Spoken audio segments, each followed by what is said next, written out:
Yours truly, Roger Concrete Asphalt, sitting in for the great legendary Mutabaruka. And it's not about every time I hear the sound. When I in a dance, I jump and I prance. But we are here to bring the same message of Pan-Africanism, liberating of the African minds, and the fulfillment of what we really are as black people, what we need to do, what we need to remember to move forward, because the message remains the same. 100 years ago, Marcus Garvey, before he formed the UNIA, he looked around and saw that and asked the question, where is the black man's empire? Just like how the Chinaman have him empire, and the white man have him empire, and the Indian have them empire. Where was the black man empire? And we ask the questions up to this day, the same message. Where is the black man's satellite up in the sky? Where is the black man's ships and navies on the sea? These are the questions we continue to ask as we try to liberate the minds of our people, because it's interesting times we are living in. The world becomes one as each day passes. Communication networks creates a global village. Technology advancing the way how we live. It's better you get ahead than lagging behind in the van of no progress at all. United we stand, separating we fall. So as you know, the Cutting Edge is the institution established by Mutabaruka from them time there until now. I remember the days, O'Brien. I just want to say respect to Tracy, the producer tonight, and O'Brien sitting in alongside us tonight. DJ Brian, and our world cousin. Yeah. But those days, back in the 90s coming up, is the same message. As you know, the Cutting Edge is an institution, and it is a journey tonight until 2 o'clock. Yeah. And we have a number of interviews to conduct. Yeah, man. So you're going to kick back, you're going to relax, and all the people across Jamaica, all the nighttime workers in tune to IRI FM, all the people around the world listening on the web. It's the same message that will be transmitted tonight as we learn some new things, some things that we need to know on the Cutting Edge. So guess what? We're not going hitching up, because we have an interview lined up very shortly, and many of you don't know about this thing that they call the Zong. And the Zong was a ship that was destined for Jamaica back in 1781 with 442 captured Africans. And during the voyage, over 200 odd of the Africans were thrown out in sea on their way to Black River. Yes, right here in Jamaica. And we're going to learn some more about that tonight, right here on the Cutting Edge. Roger Asphalt sitting in for Mutabaruka tonight. Yes. And we are here until 2 o'clock. And as you know, the Cutting Edge remains an institution right here in the lives of Jamaicans and Jamaicans all across, black people in general, in the diaspora and so on. So, we were talking earlier about this topic that we're going to discuss. It's the Zong Monument. And very shortly, we will be speaking with Professor Vereen Shepherd. And she will be telling us about that. Of course, you know Professor Shepherd. She's the chair of the National Commission on Reparations. She's the vice chair of the CARICOM Reparations Commission, member of the UN Working Group of Experts of the Peoples of African Descent. And she's also the UE director at the Institute of Gender and Development Studies. Professor as well of social history, so a lot of hats. And as we were saying, back in 1781, there was a ship, and it was called the Zong, and it was captained by Lou Collingwood, that left Ghana in West Africa for Jamaica with 442 captured Africans. And during that voyage, some of the enslaved Africans on board the Zong fell ill and died. And of course, you know, the captain ordered 132 Africans to be thrown overboard. You know, they were heading for Black River. But I won't give you much, because Professor Shepherd, she will join us now to give us some details in regards to this Zong monument down there in Black River. A very good night, Professor Shepherd. Welcome. Hello. Thank you for having me. Good to have you as usual. How are you doing? I'm fine, thank you. you? Everything good, man. Everything nice. All right. A lot of people, you know, when they heard about the Zang, they kind of say Zang or they want to mix it up with Gang or, you know, so we need to clarify certain issues right now. But this is a very significant thing that we're going to discuss now. And we know the British Prime Minister come the other day, he was donating prison and never want to apologize for some of the atrocities that were placed on African people here in the diaspora and so on. But the Zang. Yes. I gave you a little preamble a while ago, but yes, I heard you telling your listeners a little bit about the Zang. Yes. So you know, these over the period of the transatlantic capturing of Africans and shipping of Africans to this part of the world, there were many ships, you know, so we know the names because it's a database. Yes. Of about 27,000 ships that were involved in this trafficking. 27,000? At least, yes. Wow. We have the names of about that number, but we know there were many more because, you know, people, some records were destroyed and so on, but from what we have, you know, we know there were at least 27,000 ships and voyages. So this is just one of the names of, you know, the number of ships that were involved in the trade, so-called trade to Jamaica itself. Yes. Because we had many more like the Jesus and all this kind of thing. So this particular one, though, you know, it's kind of hard to take, you know. Yes. Because this ship was captured from the Dutch. Actually, came into British hands, but when it belonged to the Dutch, it was called the Zorg, Z-O-R-G. Okay. And it meant care, if you can believe that. So the English renamed it Zang, and it was owned by some Liverpool merchants, right? And the people who own the ships are not normally those who are going to go to Africa with the ship, and you know. Yes. So they have a captain, and they hire a captain and the crew and so on. So Luke Collingwood was you know, the captain of this particular one. Now normally by the 18th century, ships were taking like 60 days to go between West Africa and the Caribbean. But this ship took 108 days because it overran Jamaica. It overshot Jamaica at some point and went to Dominican Republic by mistake. Okay. So it took 108 days because of the mistake, and then they turned back to come to Jamaica. They had navigational issues. And made some errors. Yes. So the journey was quite long. So naturally, the mortality rate was high because, you know, on such a long journey and because of the terrible conditions on the Middle Passage, you had natural mortality from diseases and, you know, different illnesses. But what made the Zang come to the attention of people was that they deliberately threw 132 people overboard. Some say the figure was even higher, but most of the documents say 132. I've seen 133. I've even seen 147. Okay. You know. And as you said, they were destined for Jamaica. Yes. All right. Yes. And you know, when you talk to people in Jamaica, a lot of people in Jamaica say, "What? Yeah. They have never heard about this ship." Even the people in Black River. Sure. Because a lot of people think that Black River wasn't a port for the embarkation of enslaved Africans, but Black River was a port. And so it's December 22nd, 1781, that it actually pulled into Black River and disembarked, you know, the 208 that were left after the 442. But imagine that 132 or between 132 and 147 would have been thrown overboard because here is what they said. Yes, I want to know why they were thrown overboard. Well, them just wicked and bad. That's the first reason. Yeah, but anyway, line, yes. Their justification was that water was running short because of the extended length of the voyage, and they felt that there was not enough water for everybody, both crew and enslaved Africans.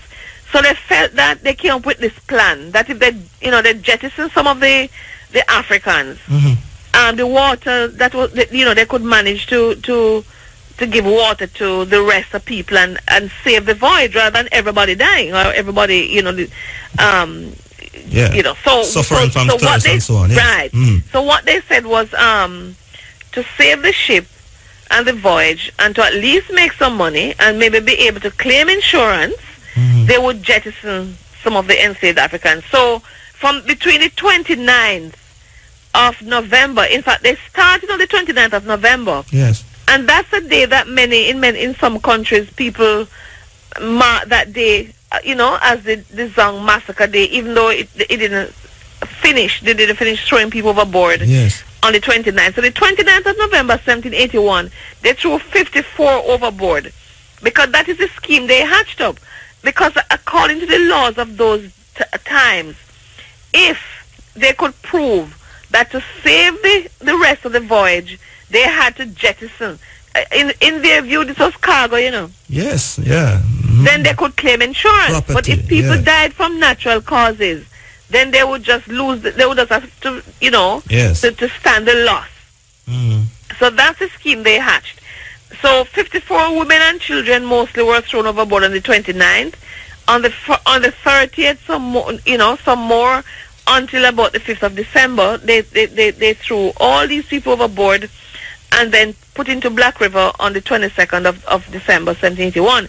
But it came to our attention because Olaudah Equiano, an African anti-slavery activist, heard about it and decided to step up the anti-slavery struggle to get the Middle Passage abolished and the whole trade in Africans abolished.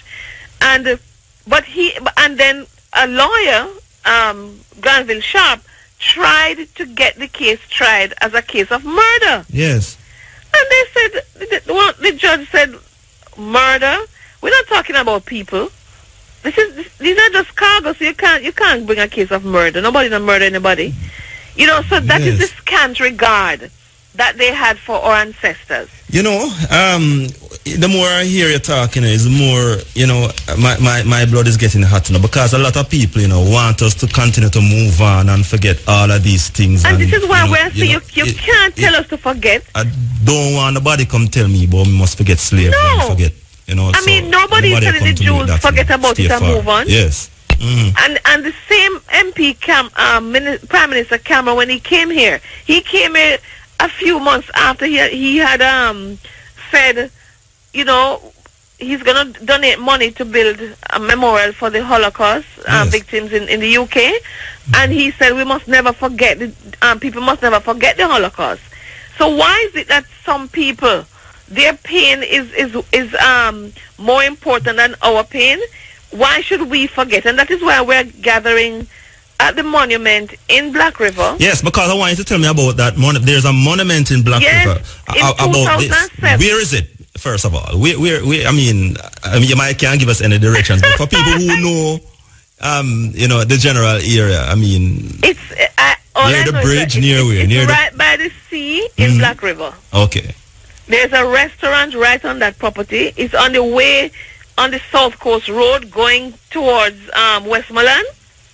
Once you come through Black River and you stick to the coastal road, you will see it on the left. Okay. And and of course people will be gathered there from around 10 o'clock. Anyway, you'll hear the drumming. At the night, the drummers, the Scots Pass drummers will be there. Yes. So my friend Russ Ivy, he'll be there with his drumming group. So I'm sure people will be attracted to the site. In 2007, during the bicentennial of the abolition of in 2007, Britain was, and the empire was marking the fact that in 1807, March 25, an act was passed to abolish the slave trade. So Jamaica had a bicentennial committee to bring attention to exactly how the trade was abolished, because in England, they were going on about Wilberforce. But on this side, we were saying it's our own anti-slavery activists black people who were struggling and forced Britain to end the yes, trade. because you keep hearing about, I mean, it wasn't profitable for them anymore and all Right. sort of things, but it's They our wanted own to efforts. take the high horse and go on like it was a benevolent act, Yes, you know? yes.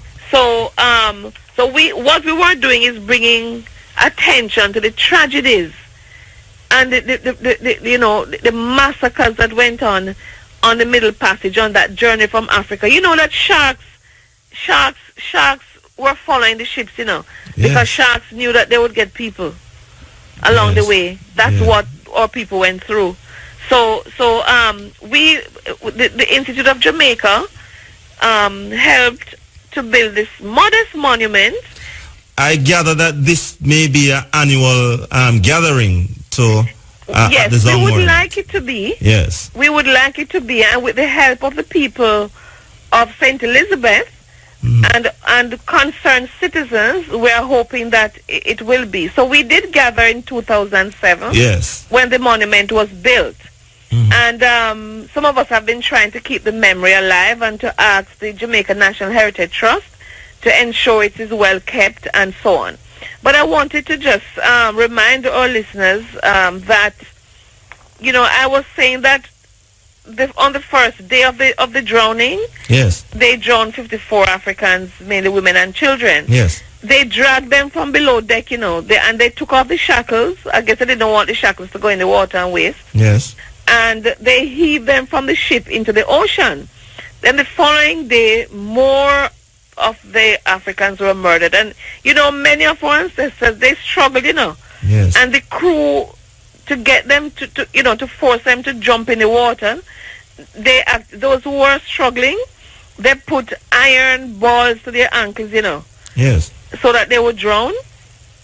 And there were 10 Africans who said, you know, you're not going to push me. I will jump overboard. We will jump overboard. And it's like an act of defiance. Yes. So 10 of them just threw themselves overboard, you know, rather than being pushed by the crew. And, you know, one man scrambled back on board, you know. Oh. And he pleaded with them. He said, we know what you're doing.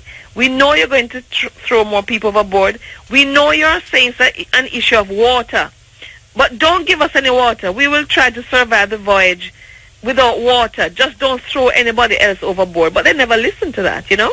Yes. So when the ship pulled into Jamaica, you know, they sold the rest of the Africans for 36 pounds per head. In Black River. Yes. People would have come from maybe surrounding plantations. Yes, I would expect that, yes. And then when they went back to England, now they decided to press the case for an insurance settlement. Yes.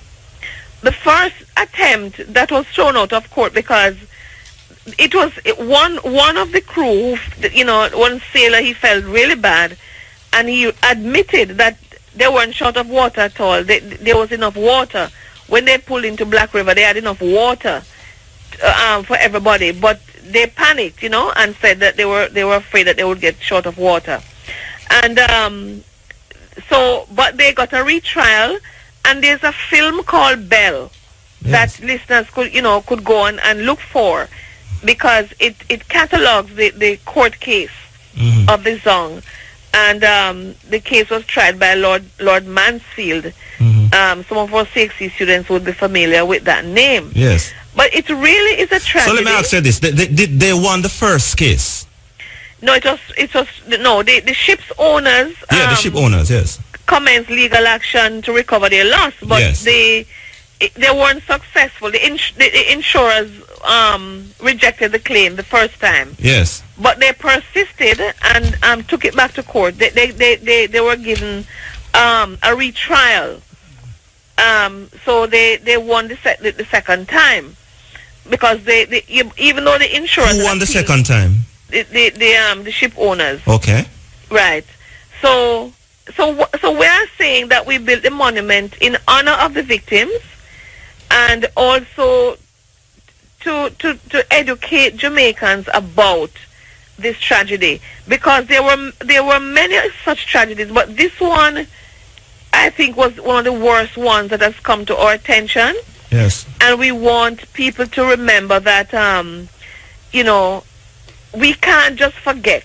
And we're talking somebody about... has to be held accountable. Yes, we're talking about a couple miles off the coast of Jamaica. We're talking about here. Yes. Yes. You know, so you know, these stories have to be unearthed and you know, exposed and disseminated, so that when Jamaicans hear us talking about reparation, you know, they need to understand that we have firm evidence of the atrocities against our ancestors. And somebody did this. Somebody did this. The British sanctioned this atrocious system, and they carried it on for so many years. And we are saying you need to own up to the sins of the past, make amends, apologize, and pay reparation. So this is part of the Apologize Now movement that we have started in Jamaica. Yes. And we will have other rallies for reparation. And we're asking people to come out 11 a.m., 22nd of December, right by the Zong Monument in Black River, and let us have a ceremony. Let us remember, let us honor, yes. And let us keep up the struggle for reparation, because these tragedies cannot just go unmarked and unresolved. So that's what we're saying. Yes, so the 22nd of December, we're asking the people who are interested and who supports the reparation movement to come out. Black River. Come out, yes. And it's at what time? And even if they don't support the reparation movement, then if they need to know their history. Yes, and who are interested in history. And they need to come out and hear more from other people who know about the story and who want to share. We're going to have artists, you know. Yes. We're going to have poets. One professor called Norbrace Phillips has written a whole poem about the Zong. The poem take up a whole book, and Caroline Allen will be reading from that.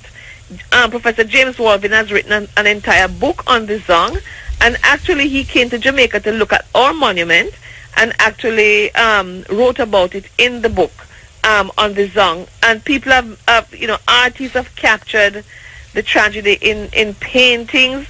So this is not just an issue for Jamaica, but the diaspora has been paying attention to this. Yes. But we in Jamaica don't know enough about it. The people of St. Elizabeth don't know enough about it. We're asking the MPs to rally supporters to come out. MP Price has said that he's going to do his best.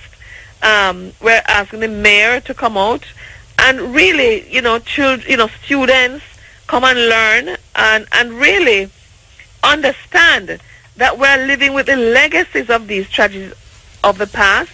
And we also want to urge Jamaicans to stop modern-day slavery and human trafficking, because we don't want to repeat the atrocities of the past.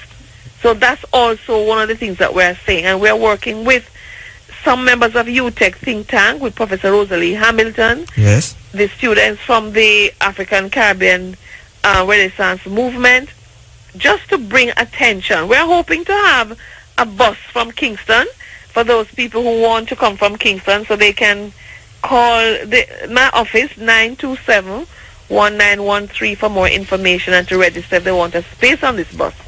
So just let's come out and I know a lot of people are caught up in Christmas shopping and so on, but Roger, yes, at this time of the year in 1781, just think about it. What was happening on that voyage coming to Jamaica. Yes. And even when they landed, what Christmas did they have, Yeah. And it is in the same period that Sam Sharp and others were plotting to overthrow slavery.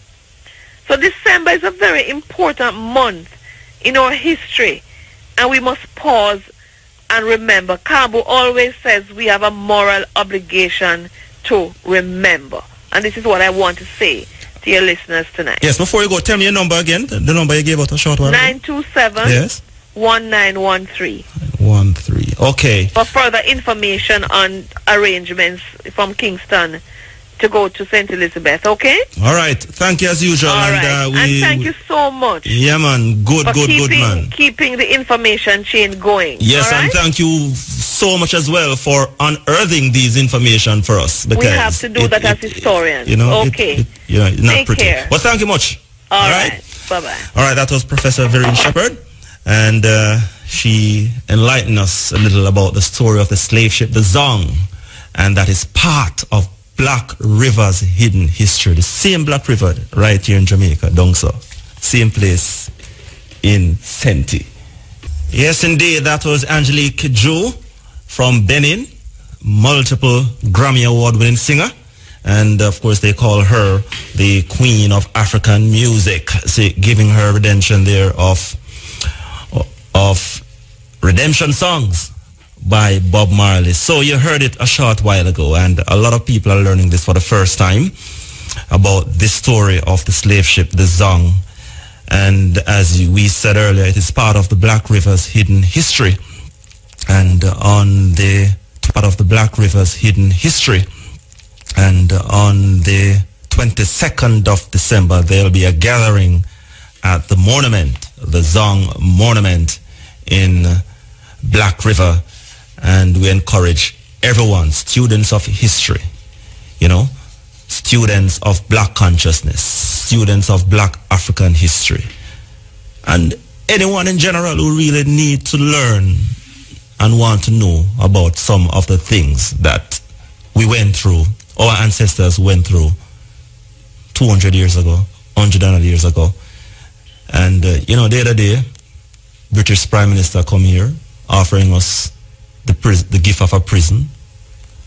We should have run him with that, Really and truly, we should have really run him with that. When we hear all these things, and our own people, Lord, move on from slavery, man. If you move on, man, forget that, man, and you move on to different modern times now. If you ever know, you need to understand that this thing, that named slavery, the transatlantic slave trade, is one of the worst thing that ever happened in humanity. I will not go and forget it that easy. And we must get reparations, whether now or 100 years from now or 200 years from now. It must happen. So all of you out there, they say, sure, we'll never live to see that. Yeah, many of us might not live to see it, but it must happen. So look out for that. All right, this is the Cutting Edge. Roger Haswell here holding the fort for Muta. And as we say, this program remains an institution here in Jamaica. And another world issue we're going to discuss now. And, we have our own views. And we saw in 2003, before the Iraq invasion by the United States, when the U.S. authorities went down there and said them some weapons of mass destruction here and all sort of things here, and they had to start a war and they had to go there and get rid of Saddam Hussein and so on. And remember, before the war, there were many demonstrations worldwide begging America not to invade and go in Iraq. Because as you always heard on this program, especially through Muta, Iraq is one of those ancient places. A lot of ancient artifacts, a lot of history. I think, when you hear about ancient cities, Babylon and all those ancient things I see in the Bible and hear about in the Bible, it is that region. So the world begged America not to invade Iraq in 2003, but they still went ahead. And they got them on, they got what they wanted, but they lit a match that is spreading. And it doesn't seem that it is going to stop for now, because that match that was lit in 2003 has ballooned almost out of control now. And we saw some groups that the world, we heard about Taliban and we heard about Al-Qaeda. But the latest one is ISIS. And let me tell you something. when we hear about Taliban and Al-Qaeda, we're usually afraid of these people. But Taliban and Al-Qaeda afraid of ISIS. So, we're going to explore this ISIS thing. We're going to learn some more about it tonight. And we're going to learn what they want, what them is, how them become so powerful, and a lot of things we're going to learn about this ISIS thing that is having the world on its feet right now, on the edge. And we have online Dr. Sultana Afroz, yes, and she's a former lecturer and historian at the University of the West Indies, holding a doctoral degree in American diplomatic history. And she specializes in U.S. foreign policy towards Middle East and South Asia. And she has worked in Jamaica, Islamic heritage of the Maroons, enslaved African and Jamaica, and so on. She now lives UPSO, Middle East, Bangladesh, and she joins us online right now, right here on the cutting edge. I want to say a special welcome to Dr. Afroz. Good, maybe morning where you are, Dr. Afroz. Yes. Thank you very much. Good morning. Yeah. Greetings of peace to everyone. I am very, very happy that you all invited me on Cutting Edge. I have been on the program several times with Mutabaruka. Yes. And I had been on IRFM several times with Andrea Williams. Yes. And in her program. So I feel right at home, and I can imagine myself sitting in the studio of IRFM.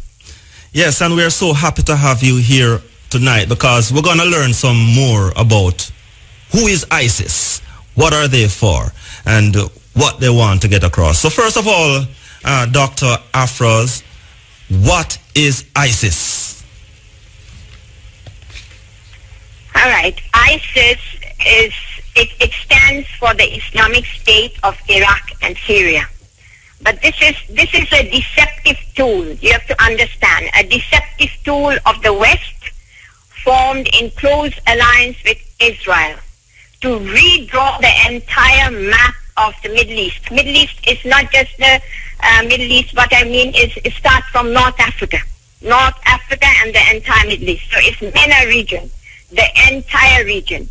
And this is also known as balkanization, and it falls in line with the Yemen plan. The Yemen plan was formulated by an Israeli strategist called Oded Yemen in the 1980s. And it also falls in line with U.S. full spectrum dominance doctrine. So it is to control the world. And in the Middle East, it is to give Israel the position of power to control oil, water, you name it, to be the most powerful in that region.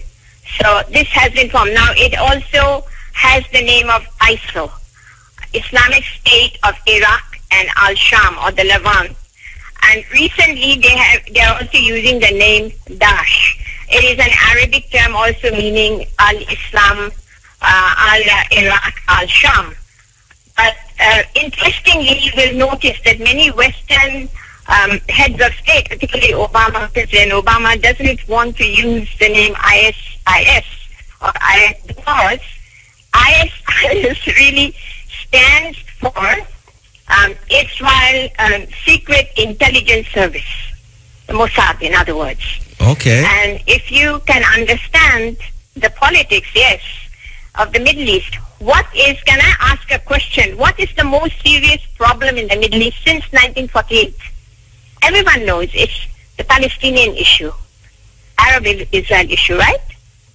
If it is the most important issue, how come Israel is so silent? Israel says ISIS is not, we are not focused on ISIS. So herein lies the real, the secrecy of ISIS. Who formed the secret? Yes. Who formed this ISIS? Yes. And the other thing is, the sudden emergence of this terrorist, the most destructive terrorist organization, which uses Islamic symbols, Islamic dress, to convince the world that these are Muslim fighters. It has nothing to do with Islam. I am telling you, nothing at all. The head of this ISIS is al-Baghdadi. He is a Mossad agent of Jewish parentage. His real name is Simon Elliott.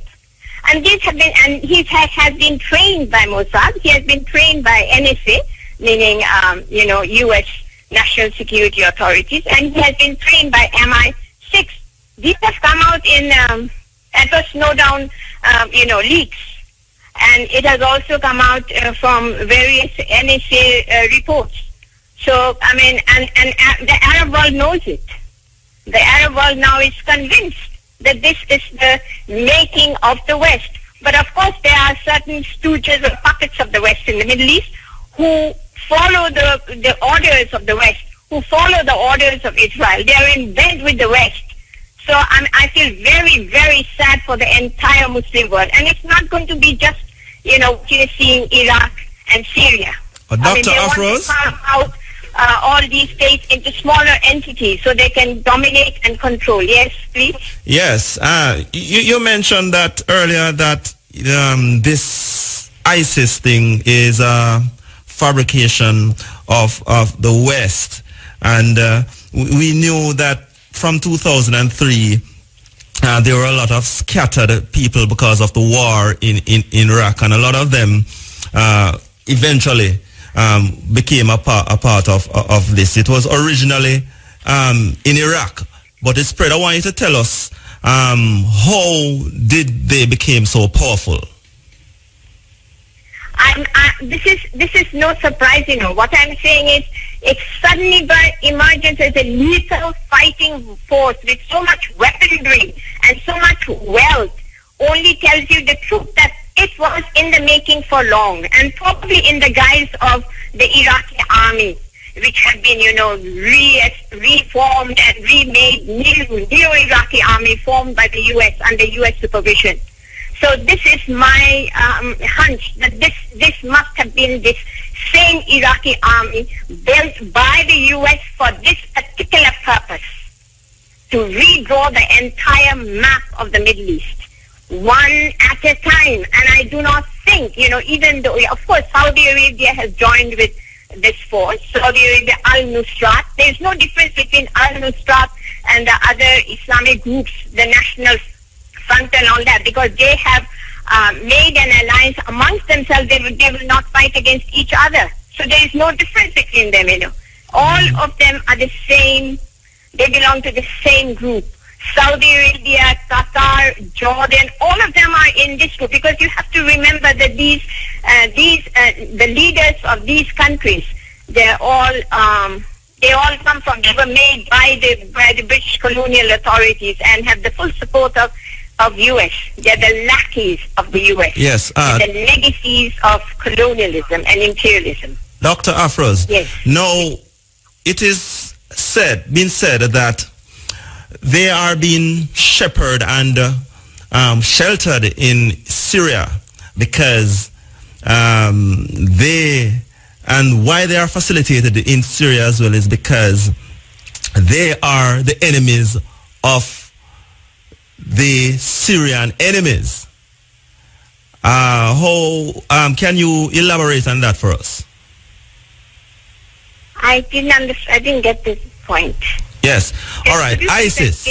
ISIS is being facilitated in Syria, and they are allowed to be in Syria because the Syrian government is fighting against, the enemies of the Syrian government is also the enemies of ISIS. You get me? We are wrong, We are wrong. They have made a pact amongst themselves that they will not fight against each other. And their main agenda is to remove Assad. Okay? So even though the West is saying we are going to aid the moderate rebels who are fighting against Assad, so we are giving them military aid. But all that military equipment, everything is going into the hands of ISIS, because there's no difference between ISIS and al-Nusrat and the National Front. Nothing, no difference at all. They all belong to the same group. They're all fighting. Al-Nusrat is one of the worst group coming from Saudi Arabia. So it's being financed. And you have to understand that, it will continue. It will continue for a while, as they are saying. Right now they have they say that they have about 30,000 fighters. And of course they hold all the oil. They hold the water from Mosul Dam.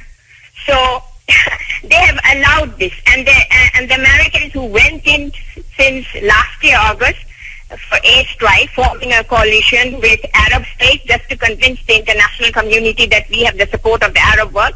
Yet again, what Arab world?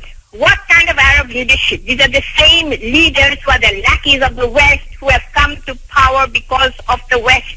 They are in power because with the support of the West and Israel. So there's really no difference between, moderate rebels who want to oust Assad Yes. and ISIS. Yes. The whole agenda is to redraw the map of the Middle East, to break Iraq into three small entities, one Sunni, another one Shia, and another one Kurdish area. But Syria needs, they say, again, you have to understand Syria is a country which is very fiercely secular, where you have religious freedom. So the Christians in Syria and all the other groups, they support Assad. The world has been made to believe that Assad is a dictator. Then how come they cannot remove Assad since 2011? Assad is very, very popular. The Christians have asked the West to stop all this kind of, giving aid to the rebels because they're just destroying Syria. There's no one who can be as good a leader like Assad in Syria. It's a multicultural society, highly civilized since, Umayyad Caliphate. Damascus has been known for its Islamic civilization. So what ISIS is doing is destroying the Islamic civilization. And you have a similar group in West Africa, the Boko Haram, created again by the West. And the Boko Haram is destroying all the Islamic civilization of Mali, Timbuktu, everywhere. Yes. And, we need to understand all these things and take the whole thing into account, all the incidents, events happening in and around the region as well as outside. Yes. That's what they did with in Paris. And they say ISIS claim. Who is ISIS? It's not a Muslim group. Yes, you will see an influx of these extremists flowing in because the whole region is under Western siege. Yes. You see, Iraq, right now, all right, the American soldiers have come out, but there are American special forces in Iraq. You have Qatar, which is the headquarters for American intelligence in the Middle East. You have Bahrain, which is the home of the American Fifth Fleet. Saudi Arabia is the home of several American bases. So what else do you need? Turkey is a NATO government. Now what Turkey is doing is just unbelievable because next in line to fall may be Turkey. Yes, Turkey is just being used as a pawn. I want to ask you this question because you just mentioned Turkey, and recently a plane, they shot down a Russian plane. How much the role Turkey, Russia is playing in this whole widespread of this ISIS thing? I am very happy that Russia entered in this fighting to contain ISIS. I think the only two countries, which are three, I would say, 3 or 4 countries which are seriously fighting to stop ISIS and contain ISIS is Syria itself, Iran, Lebanon Hezbollah group, and Russia. And with Russia's entry, now the world has gone topsy-turvy, the Western world. It doesn't know what to do. Now it is just desperately trying to, as soon as possible, to break Syria into pieces. Because Israel is waiting for Golan Heights. And Turkey has played a very destructive role helping ISIS since the very beginning.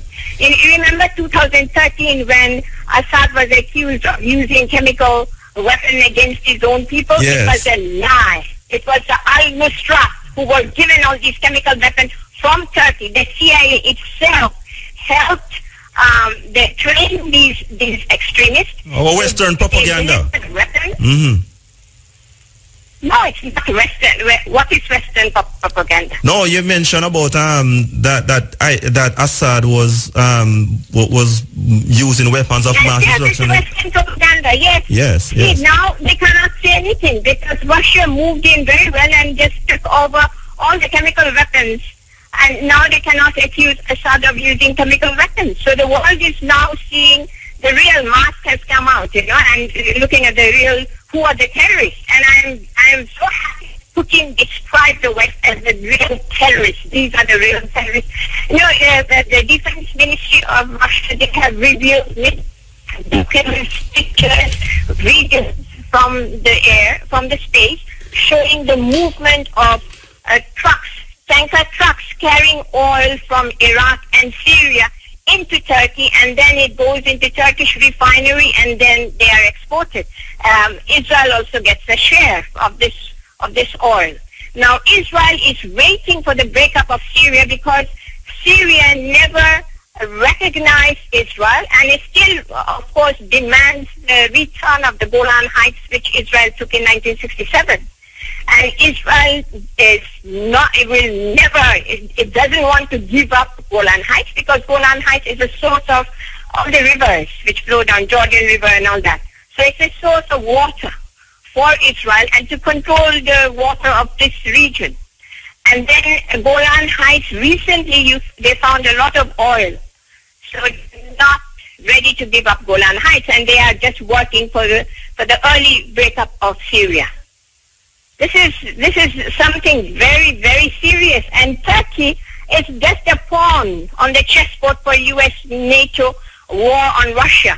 They are trying to use Turkey as a NATO member to get into a war against Russia. Then NATO is going to jump in because U.S. could not go into Syria directly, even though now they are doing all kind of bombing, but they had presented some resolution at the UN Security Council, and it was vetoed by China and Russia that we have no right to go in and intervene in that country without, the country asking you for help. All right. So I really don't know what they are going to do, but if Russia keeps on doing what it has been doing rightfully, I think it may come to an end, even though you may see continuous flow of extremists. Because as I said, the Middle East is under Western siege. And look at Tunisia. They're saying a lot of extremists are coming from Tunisia. So Dr. Afros, Tunisia, they had all this Arab Spring. Yes. Yes. So in essence, what you're basically saying is that Russia is not really the beast after all. Russia could be playing a very vital role. Not at all. Mm-hmm. Not at all. I mean, can you tell me where Russia has intervened since the end of the Cold War, the end of after Afghanistan invasion, 1989, when they pulled off from Afghanistan and Russia broke up? Yes, you cannot name one country. Of course, they say Crimea, they went into Ukraine and broke up Crimea. Crimea had been historically part of Russia. And the whole thing in Ukraine, the problem, the popular protest and all these kind of yellow protests in that region, it was sponsored by the West. Yeah. And Israel has connections in all those two. All right, Dr. Afros, now... And I think, yes? Yes, we know that, a lot of people continue to join ISIS from all over the world. We heard of Caribbean nationals going to be a part of them. Why are people so conscious of wanting to join this group? Okay. Mm-hmm. I am telling you that most of them, what you see, many European even, South Africans, South Americans going, they've just been lured. Many of them unemployed, and those who say they claim to be Muslims, they're totally ignorant about Islam. Islam doesn't do this. They're using the Prophet seal, state seal, and for their in their flag they're using Prophet state seal for the coat of arms. This is nonsense. You don't do this. I mean, as a Muslim, they're not Muslims. As Muslims, we do not do this to dishonor the Prophet in this fight. You don't do this. They're simply disoriented, disgruntled people who have no job, no real life, and they have joined it because they have been promised. They're mercenaries. They get the money. They're mercenaries, and they have been funded by the oil from Iraq, Syria, and of course Saudi Arabia, Qatar, with a huge amount of wealth, oil money. They're doing all this, but they are calling their own destruction. I'm telling you, Saudi Arabia cannot remain immune from this. Even though she is doing all this kind of thing, fighting in Yemen, she's carrying on the fight on behalf of the U.S. because, if I can extend that, I mean, sometime ISIS claims that we have done that in Aden, killed the governor and other people over there because they want this entire line of communication. If they can control Aden, and then they have continuous fight in Somalia, then you have the free, if they can control this, you have the free passage into the Red Sea, through the Suez Canal. So if you don't have a strong Syria, here you go, you have a free passage, no one to challenge. And then with Syria gone, they are also aiming that there will be no Russian base in Syria. That's the only Russian base in the entire Middle East. So there are a lot of, things to understand this. And people need to understand what is Islam. If you really understand what is Islam, then you get the whole picture. That these people are really not Muslims. Yes, although all in the name of Islam, they're doing this because the West wants to convince the world that this is not a war against Islam, but this is a war within Islam. And they have been so successful because these states are very diverse in culture. So they go for rent, tension, violence, destruction among these different groups. And they have been very, very successful in doing this. Okay. Yes. So in closing, is it a case that they will be stopped anytime soon? If Russia continues? Yes. I think it will. If Russia continues, and if there is a heavy loss on ISIS, then the world may come to its senses. Even the Paris attack is a false flag. It is a false flag because they just wanted the French to get into this airstrike. They wanted the British government couldn't get into the airstrike because the British Parliament didn't allow them before.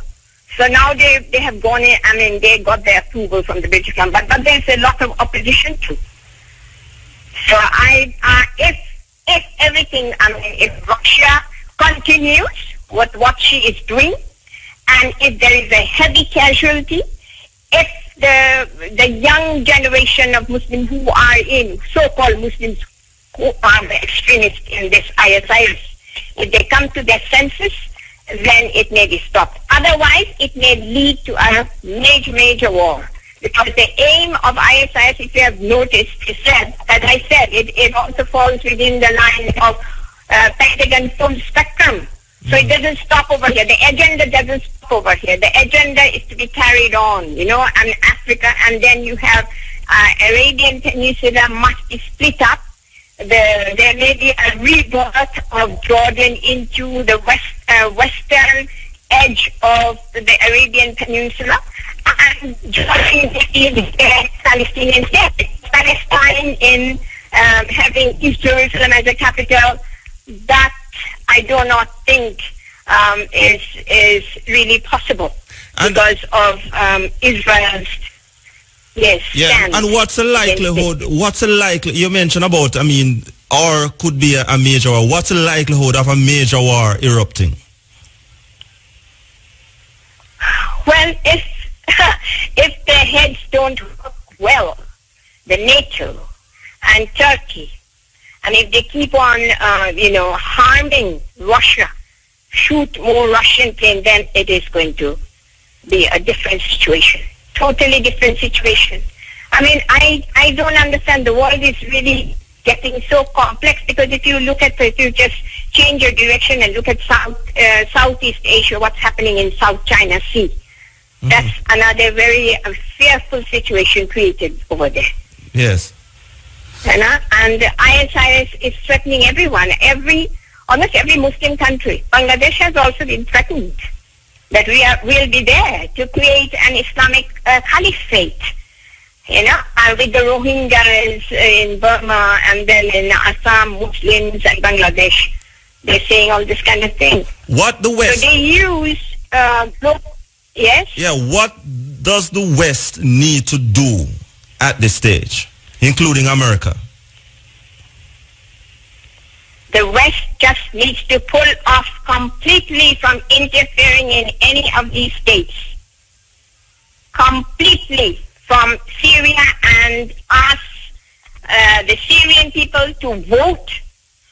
To vote according to their own wish, whomever they want to be to their president.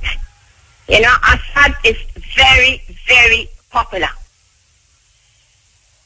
Okay. And this has been said even by the West, there's American congresswoman. There's an American congresswoman as well as a congressman who have proposed a bill not to interfere in Syrian affairs. Let the Syrian people decide.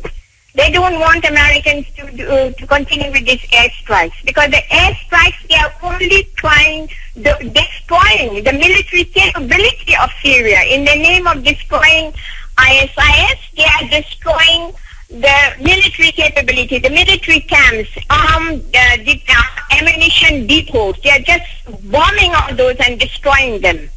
They are not destroying the trucks, the tanker trucks, which are called rolling pipelines carrying oil to Turkey. They're not destroying all those. They should destroy all that so that ISIS does not have the continuous flow of wealth to continue with its agenda.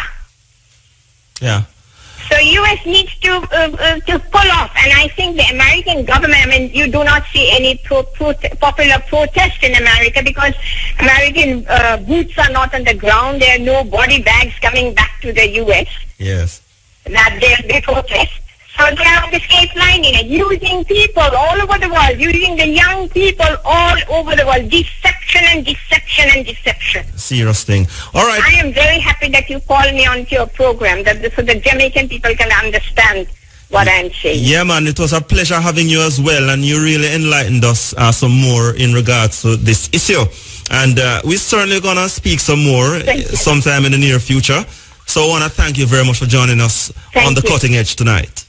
All right, that was Dr. Sultana Afros, a former lecturer and historian at the University of the West Indies. And she spoke about this ISIS thing, the Islamic State of Iraq and Syria, formerly Al-Qaeda alliance. So as you heard it, Western fabricated, and even Al-Qaeda, who we did afraid of, and the Taliban them and all those rebels word in couple years past, them afraid of ISIS. So it's a thing. So Russia involved, Turkey, Syria, the whole of them. And as the good lady say, if Russia continue, then we might have a stop in this ISIS spread. But if them don't continue, we're gonna have a problem with them. So let us see. We don't want a war. We need the superpowers of the West to do what they need to do to ensure that wars does not happen. And why, from 2003 until now, it's just about topsy-turviness. Topsy-turviness in terms of what the US really want, what they did, and what they continue to do in collusion with other Western superpowers, in terms of trying to separate and try to split up how they see fit the Middle East, including Iraq and all those ancient lands. So it's a thing. But this is the Cutting Edge. And of course, Muta not here tonight. It's Roger Asphalt holding the fort. The promises yesterday, and thanking them for all the promises that will happen tomorrow. Because that's all. If we cuss them, it's better we just thank them. That is what Isa Chara say. And as you know, it's election time coming up in Jamaica. In fact, a lot of people, a lot of us were expecting elections in December here, but it never happened. All me that look forward to it. There are a lot of people, but no O'Brien, you know. Look forward. I mean, you know, a little work, you know, a little work, a little reporter work, but I look forward to the money in a holiday so that I can celebrate Kwanzaa. Because, you know, Christmas are come and I know so you want your llama too. Yeah. Well, Christmas are one day, you know. And a whole heap of people will know, you know, traditionally, you know, and still, you know, kill up themselves for this one day this year, you know. And it's the January man, first thing, you see the loan place them, line of long, you know, you see the loan institution them, and enough of them, hey, what if you can start a loan, a little loan place and let out somebody and get some nice interest, because I know it's a January morning, the loan institutions them line, I go long. You know, so it's the same thing over and over again, you know. The holiday come and we kill up ourselves and we borrow money and with this and with that and then we broke January and the same thing over and over again. But we can liberate ourselves from them things, you know. And that is why we were so in tune to this Kwanzaa thing. And of course it's a cultural holiday. It started in America. What a whole heap of things started in America. So a whole heap of good things started in America, you know. But the cultural holiday, it's designed for you to keep things your way and keep things on a conscious level, you know, and not really too much in tune with the overall commercialization of this Christmas thing where all the way, I look towards the Christmas bonus, but no, you look towards your bonus. Brian. You know, look. No, it's a serious thing, you know, but it's a thing. So, but to know it's a January man and, you know, the same thing over and over again. So I implore the people to wise up, man. Continue to get wise up. Wise up. You know, we're opening the lines now, so, you know, you out there want to make 2 call and want to make 2 talk on the cutting edge. We're there right now at your service. You know, engage in conversation and so on. The regular lines, the regular numbers of Fire FM. Call us if you can't get through. And, you know, all a reason. You know, because, you know, this is the institution of the cutting edge. And remember the days, you know, all in the early 90s, you know, where I stay up and we are listening for the SAR, you know, what the SAR, they draw the SAR, because the SAR institution too, you know, draw the SAR, the SAR, the SAR, there. The SAR one, yes. Yeah, man, draw the SAR, man.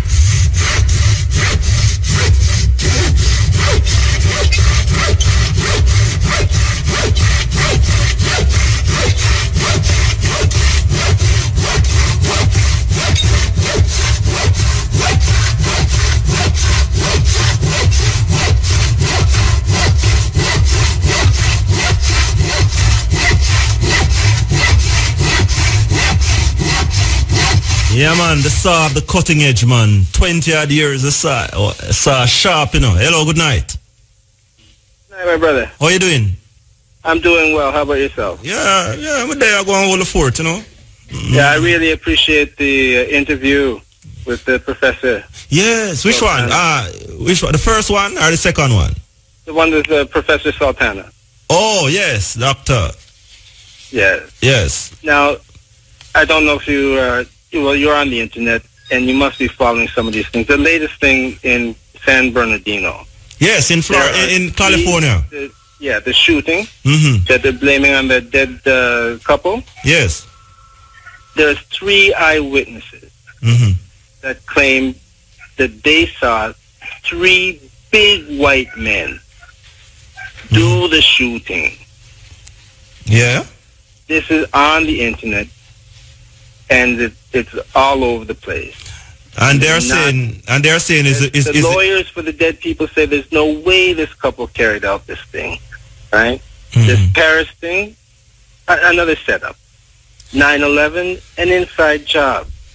Al Qaeda, ISIS, all started in. Yeah, you're onto something though, my brother, because normally, when things like these happen, and ISIS usually come out quick and take credit, but they're not taking any credit for this. So you may be onto something for true, because they use this as part of their propaganda to get people to show that they're still relevant, they're still here to do things, but them never take credit for this.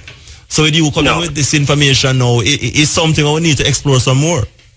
So what I'm saying is black people need to wise up and really need to focus on this African unity, African union, Pan-Africanism. Yes. If black people don't get together, then they're going to wipe us out. This is the plan. They don't want black people around.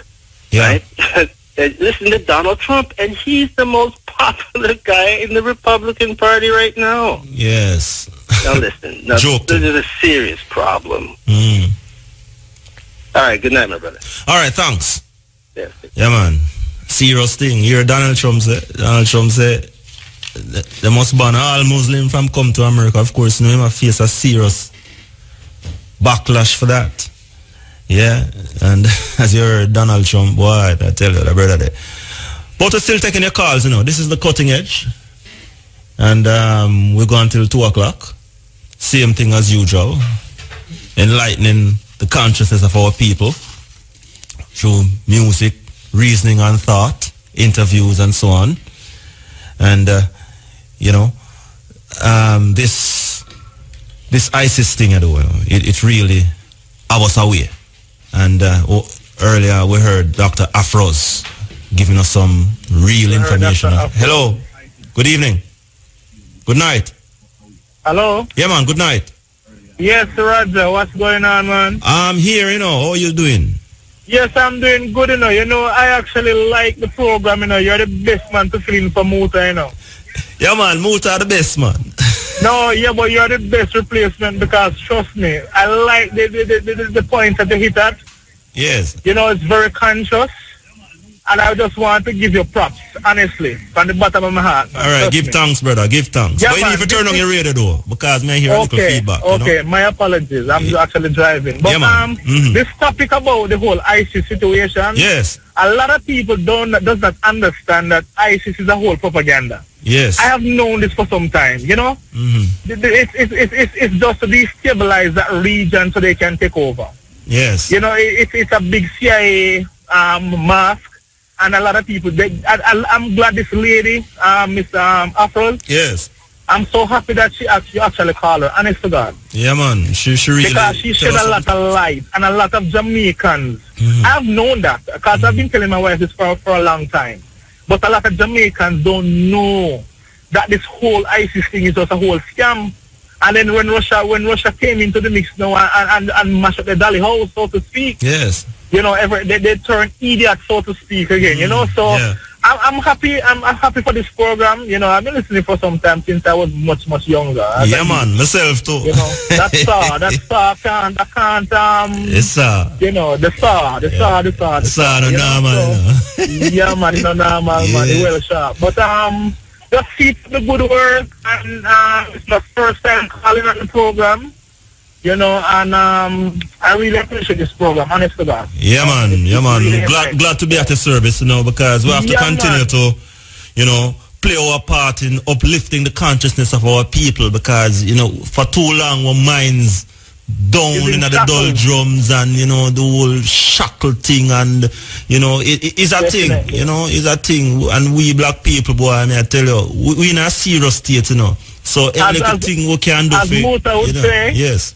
As Muta would say, we're in a quagmire. Yeah, man, a serious thing. It's a serious thing. Yeah, man, it's no joke thing, because set woman.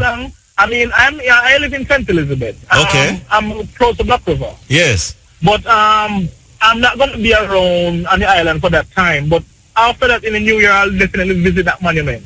Yeah, man, what a thing. Because I was born in Black River. What a thing, you didn't know about it? No, I've never heard about it before until I heard about it before tonight. Yes. That Miss Veryn Shepherd, I heard she spoke about it before, and about how many of these our ancestors that they throw overboard. Right? And it's really heart wrenching for this guy to come to Jamaica and tell us that we must forget about slavery. Yeah, man, him rude, man. Very rude. Him rude, and, you know, but you see, it's a thing, you know, because he is a descendant of slave owners, you know.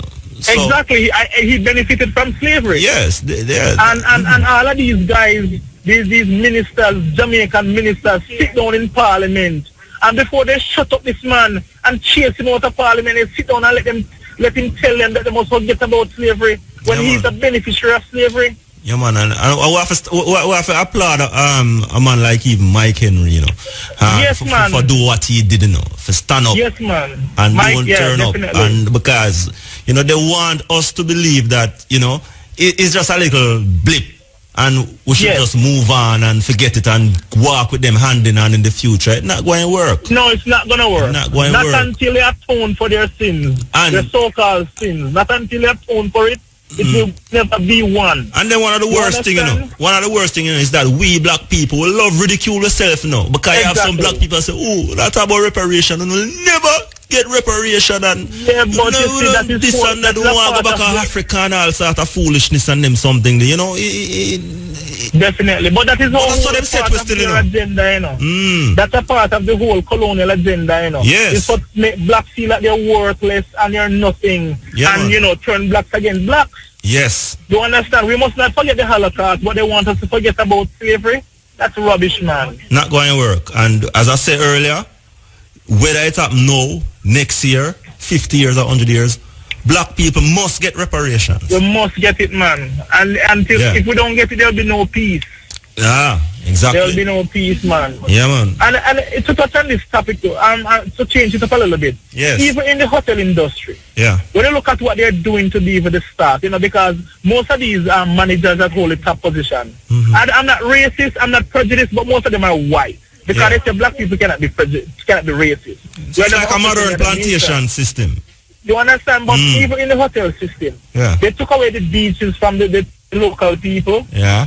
The next thing again, the workers have to work so hard for little and nothing. They're collecting US for the vacation for the rooms. And what they're paying, God bless the little that they pay the workers. You understand? It's just a little bit of a minimum wage. These things need to stop, and the leaders in this country need to wise up and to stand up for the people. They need to do the job that we put them here to do. Yeah, man. You understand? We elect them to protect us, our interests, but instead they're protecting. We elect them to protect us, our interests, but instead they're protecting the so-called colonial inheritance interests. Yeah, man. And you know, these leaders, these Portia and the Andrew Holness, they need to come together. They need to wise up and get about this whole club in a barrel against each other and stand up for the people. Protect the Jamaican people, because that's what we elect them for. Yeah, man, the whole divide and rule thing is having us away. This thing, man. Yeah, it have us away. We set away for real. We set away, but not until we wake up. You know, the day the black man wake up is the day the world changes. You know, say 200 million black people living at this side of the world. Oh God, man. 200 million, you know. They make it seem as if we are the minority, but in all respect, we are the majority. Yeah, man. 200 million black people in this hemisphere. And, you know, we are the most scattered. We don't have a sense of identity up to this day, you know. Hello? Let him credit done. Yeah, man, we don't have a sense of identity. We don't have nothing to hold on to. And when we talk about Africa, we talk about you want to go back to Africa. And when we say you're African, okay, I talk about you're man an African, man a Jamaican. And the classification of race.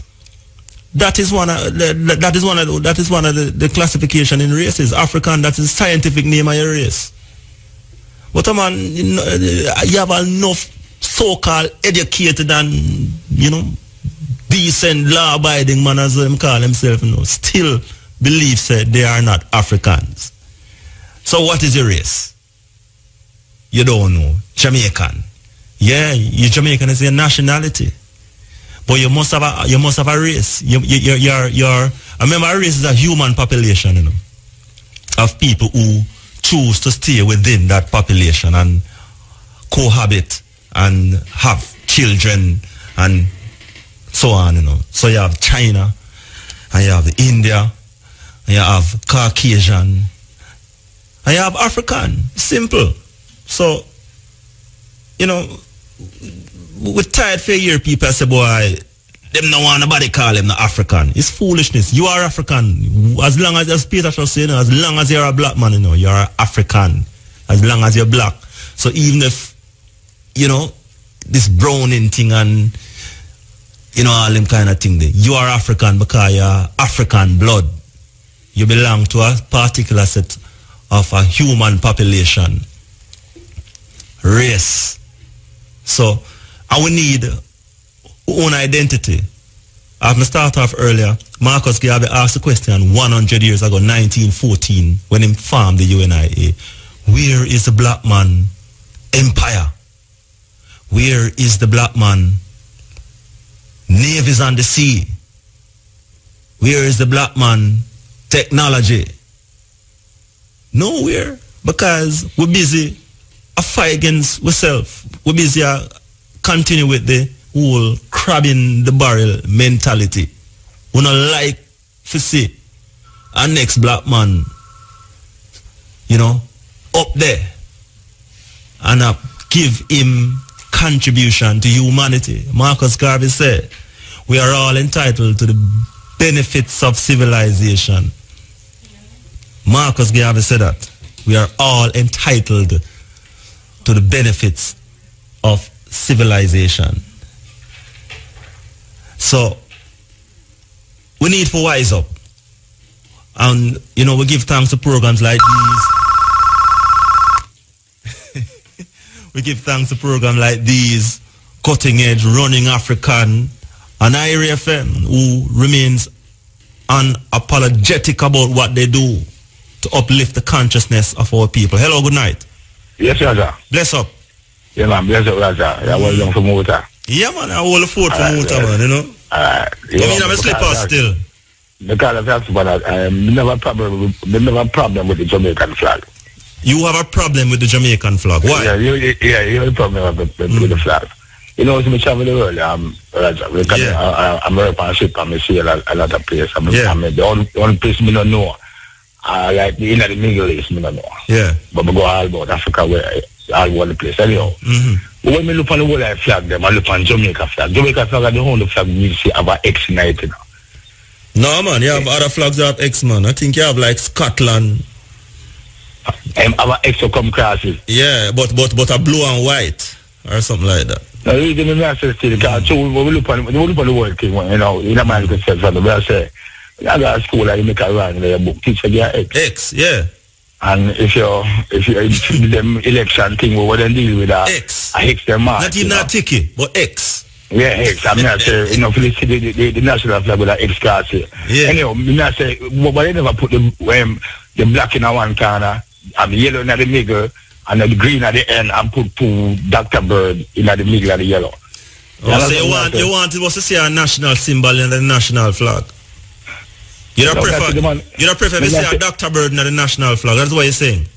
Yeah, they could have put the black corner, yellow in the middle, the green at the end, and two Dr. Bird in the middle. Well, the leaders of in 1962, them come up with that, and you know, that we have. Remember the parishes, them, you know, in Jamaica, them name off them whole time Englishman, they you know, Manchester and Clarendon and St. Elizabeth after Queen Elizabeth and Portland and some streets in that town. So, you know, them set way. Them fix them, them fix them. If it was news at even time, anyway, all right, we don't know that. Yes. If it was news at even time, I see all the money, the money we are leading, all them deals for the TV. I mean, them disgusting.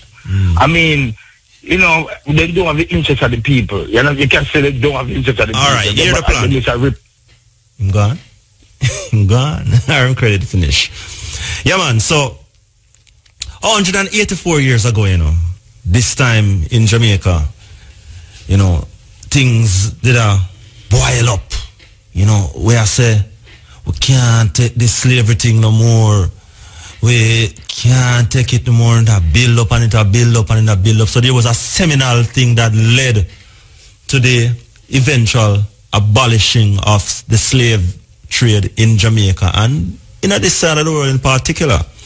And it through Jamaica, this little rock here, is not an easy country, We if we ever just sit down and just come to our senses about who we really are as a people and start to move forward, maybe we have a light at the end of the tunnel, But 184 years ago, down in the West, we had a group of people who, just rile up, a whole heap of things happen.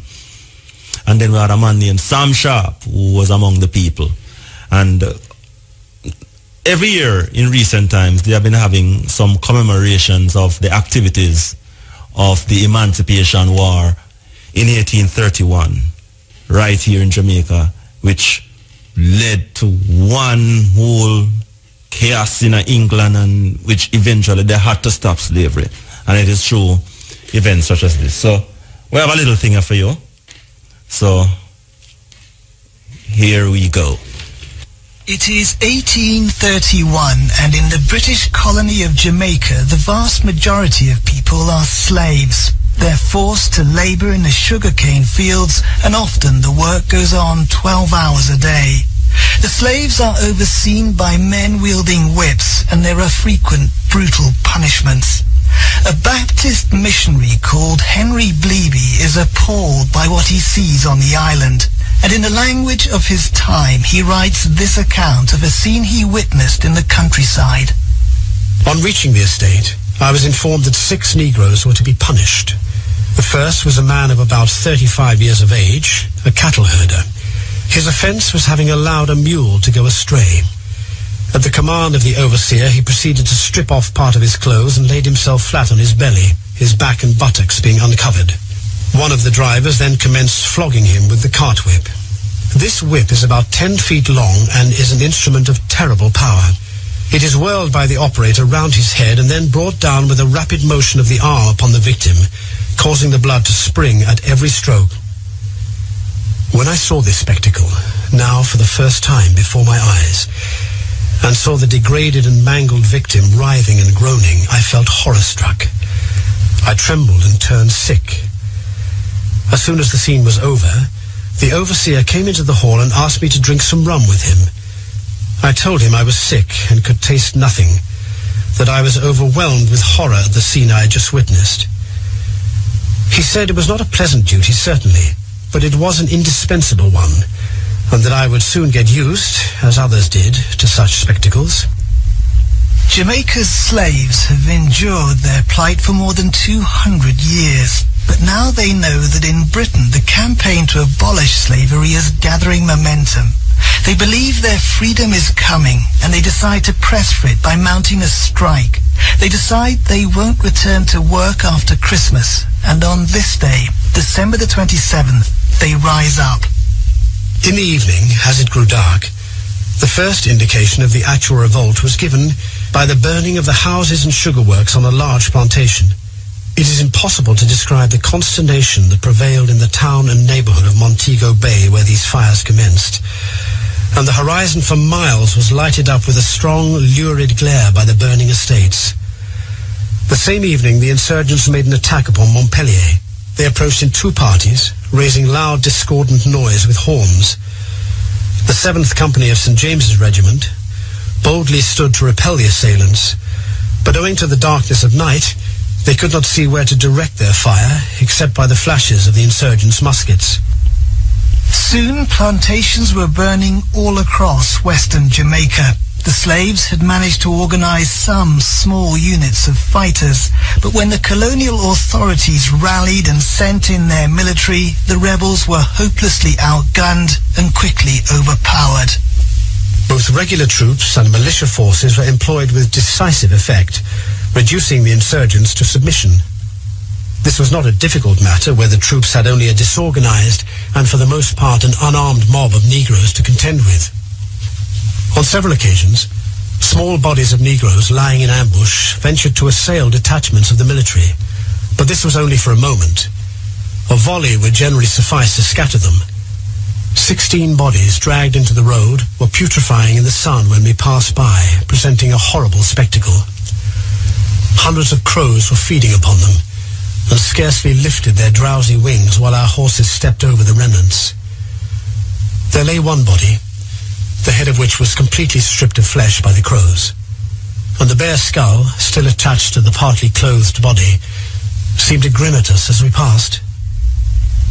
Around 200 slaves died in the crushing of the revolt, and then several hundred more were put on trial. At first, shooting was the favourite mode of execution, and many were thus disposed of. But when the novelty of this had ceased, the gallows was put in requisition. Half an hour only was the time generally allowed to the condemned slaves between trial and execution, and it often occurred that men were tried, sentenced, and executed all within 1 hour and a half. The bodies remained stiffened in the breeze until the court-martial had provided another batch of victims for the hands of a brutal Negro who acted as executioner. There were around 300 executions altogether. The most prominent of the rebel leaders was a slave called Samuel Sharp. He was a man in his early 30s who had become a Baptist Christian. Daddy Sharp, as he was known, was regarded with affection and respect by his fellow slaves, and he was said to have been a charismatic speaker, delivering inspiring messages of hope for freedom. His fellow Baptist, Henry Bleeby, was allowed to visit him in jail. I had much conversation with him whilst he was in confinement, and found him certainly the most intelligent and remarkable slave I had ever met. I heard him 2 or 3 times deliver a speech. I was amazed both at the power and freedom with which he spoke. He appeared to have the feelings and passions of his hearers completely at his command. He thought, and he had learned from the Bible, that the whites had no more right to hold the black people in slavery than the black people had to make the white people slaves. "Minister," he said, "I would rather die upon yonder gallows than live in slavery." He expressed deep regret that such extensive destruction of property and life had resulted from the conspiracy he had promoted. His only object was to obtain freedom. Sharp was the last victim that was put to death for taking part in the insurrection.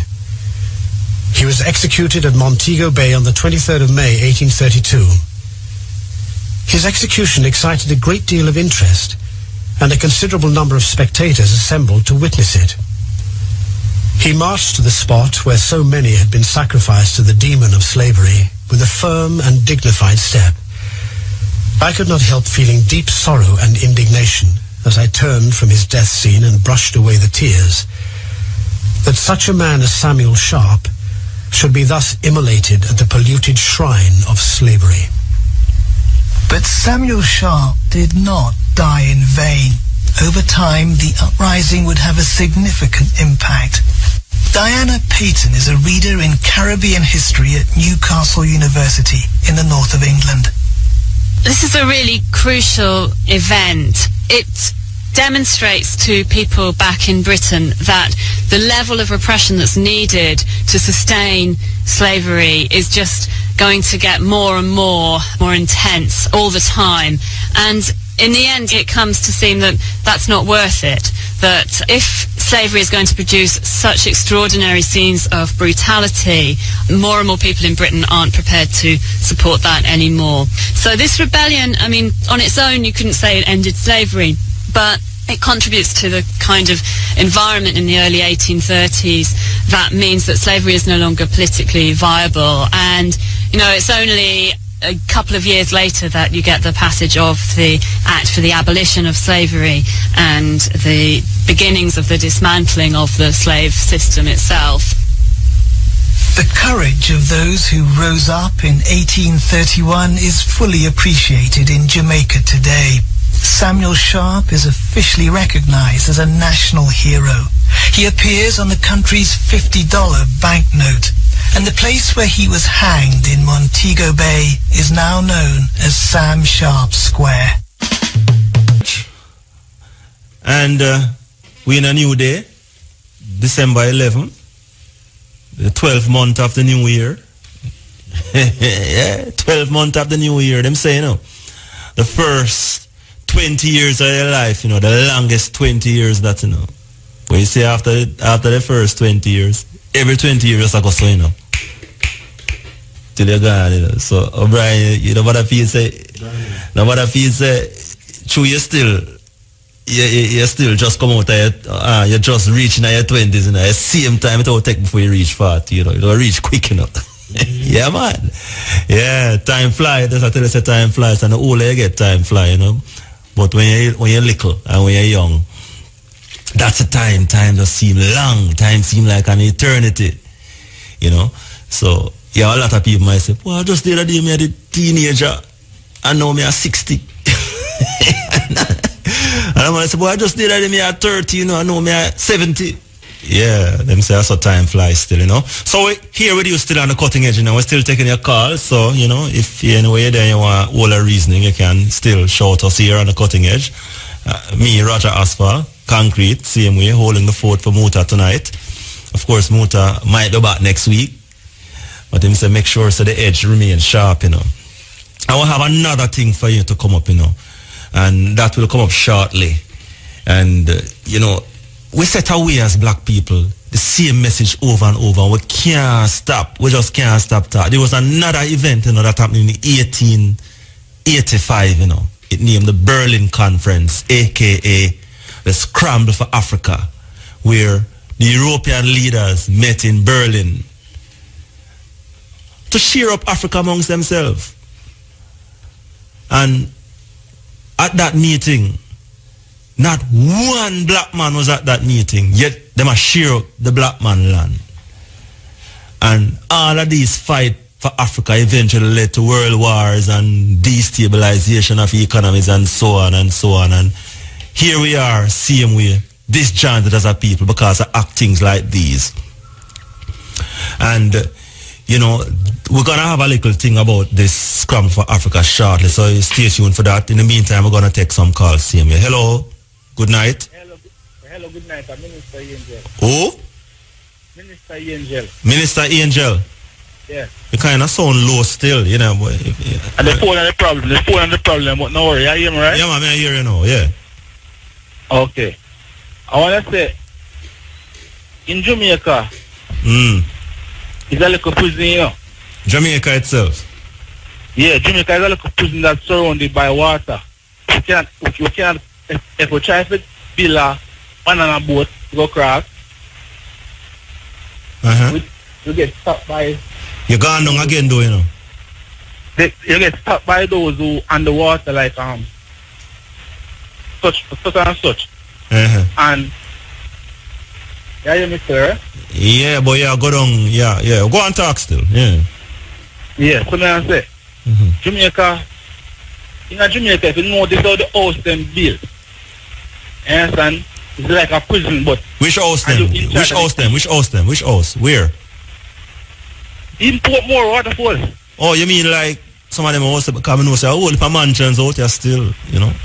Okay. Yeah. Even the mansion, them, remember I say no? Alright. I'll show you. The prison of them is we that in the house.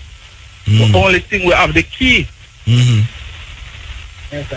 Because no, the ward that them know, they are the prison of them. Yeah. The police and the security. Look here, you need to put the phone in your mouth and talk, you know. You look like you're drifting and out, you know. Yeah, alright. That's it. Yeah. Police and the soldier at the security secure people in the prison. Yeah, them say them are maintain law and order, you know. Yeah. So when we can find out, we can find in this world, you hear me? No. In this world. That mystical world. It's a mystical world. Why you say it's a mystical world? Why? Why is a mystical world, yeah? Because some people out there, you know, they want to get somewhere, but they not look at the right place because if you want to parcel a flower, you got the shop. If you want that drink, you got the bar. But most of the people in Jamaica, they want people to reach no first. So they keep spinning like a fair wheel in a circle. Okay. Alright. Give thanks. Good. Bless. All right, still taking the calls. 12:23 here on IRA FM, and we, as we say, we were talking earlier about some significant things that really set us back as black people. Generally, say, there's almost 1 billion black people in the world, Maybe half a century ago when Marcus Garvey and them people, they usually say 400 million. But that double now, despite all of the things that have been set against us, the diseases, the slavery, the killings, mass destruction of our people, we still multiply. So there's something special about us. But we just not unite. We just not united, and I don't know when it's going to happen. But every time someone or some system set up to come and help us to move forward as a race, we ridicule them. We ridicule Marcus Garvey. We ridicule people like Malcolm X. We ridicule people Farrakhan. We ridicule Robert Mugabe. Robert Mugabe said, show me one man, one African who own one Zimbabwean who own land in a Great Britain. He can't show you one, but thousands of British people who own land in Zimbabwe. And him fight to claim back the land for the people. Western media, Western propaganda, of course, painting the man as a despot and wicked and evil, and who wanna black people by it. Yet still, all the man is doing is preserving an ancient land which have its own ancient history of dignity of a people that was robbed. People displaced, people ripped out of their countries, ripped out of their habitat, put on slave ships, travel across the Atlantic Ocean to countries like Jamaica and Haiti. Hello, good evening, good night. Good night. Hi. Am I on? Yes, you're on. Okay. This is someone who was installed. You need to turn on your radio here, please. Thank you very much. Okay. Yeah, man. All right. I'm getting a feedback in the phone. Oh, I see. I was installed 1999 as Queen Mother of the African community. Yes. 1999. Yes. Installed in Ocherius. Yes. I am Mariam Samad. I am now 93, and the black community has not sent me a loaf of bread in all of those years. And as I sit and listen to you young people talk about what you're going to do and what you want to do, and you cannot give someone that you installed as a Queen Mother a loaf of bread once a year, you got problems. Yeah. Did you hear me? Yes, I'm hearing you. Yes. Okay. I'm 93 now. And not one loaf of bread from the black community. And I've complained about it often, and they just look at me and they say, well, you know how it is. No, I do not. I've been to Africa 3 times, and I know how the Queen Mother is treated. Yes. And I've been treated badly by the Jamaican Queen community. Yes, Sister Samad, I hear you, I don't know what to say, but,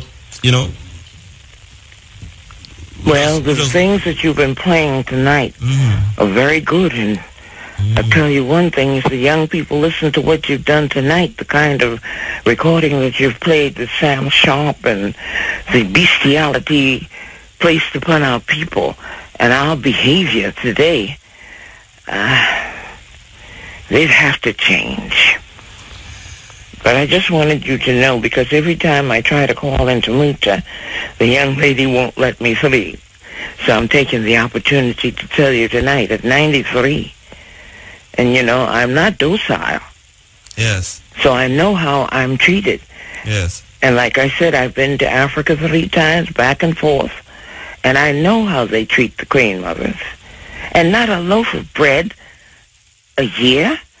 And when bread was $100, that was, you know, bad enough. But now it's $300. You say to yourself, well, what the Queen Mother, does she eat? Does she get her bills paid? Now, if you can't do that here in Jamaica now, what do you expect to do in the future? Because I won't be the Queen Mother too long. Sister P is also one of them. She was sitting on the stage with me that night. Muta was there. And I think she had another sister with her. But not a loaf of bread since 1999. And everybody calls me Queen Mother so graciously. But how does graciousness do with a 93-year-old woman that you don't look back as a group of people and you have gorgeous cars? I've seen your cars. I've seen your beautiful homes. I'm talking about the black community. See, Miss Jamaica, those ladies that I saw in the paper Sunday, Miss Jamaica, I had to laugh. Oh, white women, Miss Jamaica. Yeah, they say they are representative of Jamaica, eh? Really? Yeah, that's what they say. They don't even speak to us. Those women don't even speak to us. Yes. You see them in the supermarket, you know? They don't even speak. You you're queen. What are you representing Jamaicans? If you're in the supermarket or wherever, you smile at the people. They don't. And I say to myself, I'd be ashamed of myself if I were chosen as the representative of the Jamaican people. Which Jamaican people? Out of many, one. Which one? My student asked me at Shortwood Community College a couple of years ago. Sister Samad, one thing I know is that I've been listening to you over the years. I've been to your home in the past. Yes. You might not remember my face, but when you see me, you might remember. Yes, of course. You know, but I am really sorry to hear of you know, what you have to say to us tonight.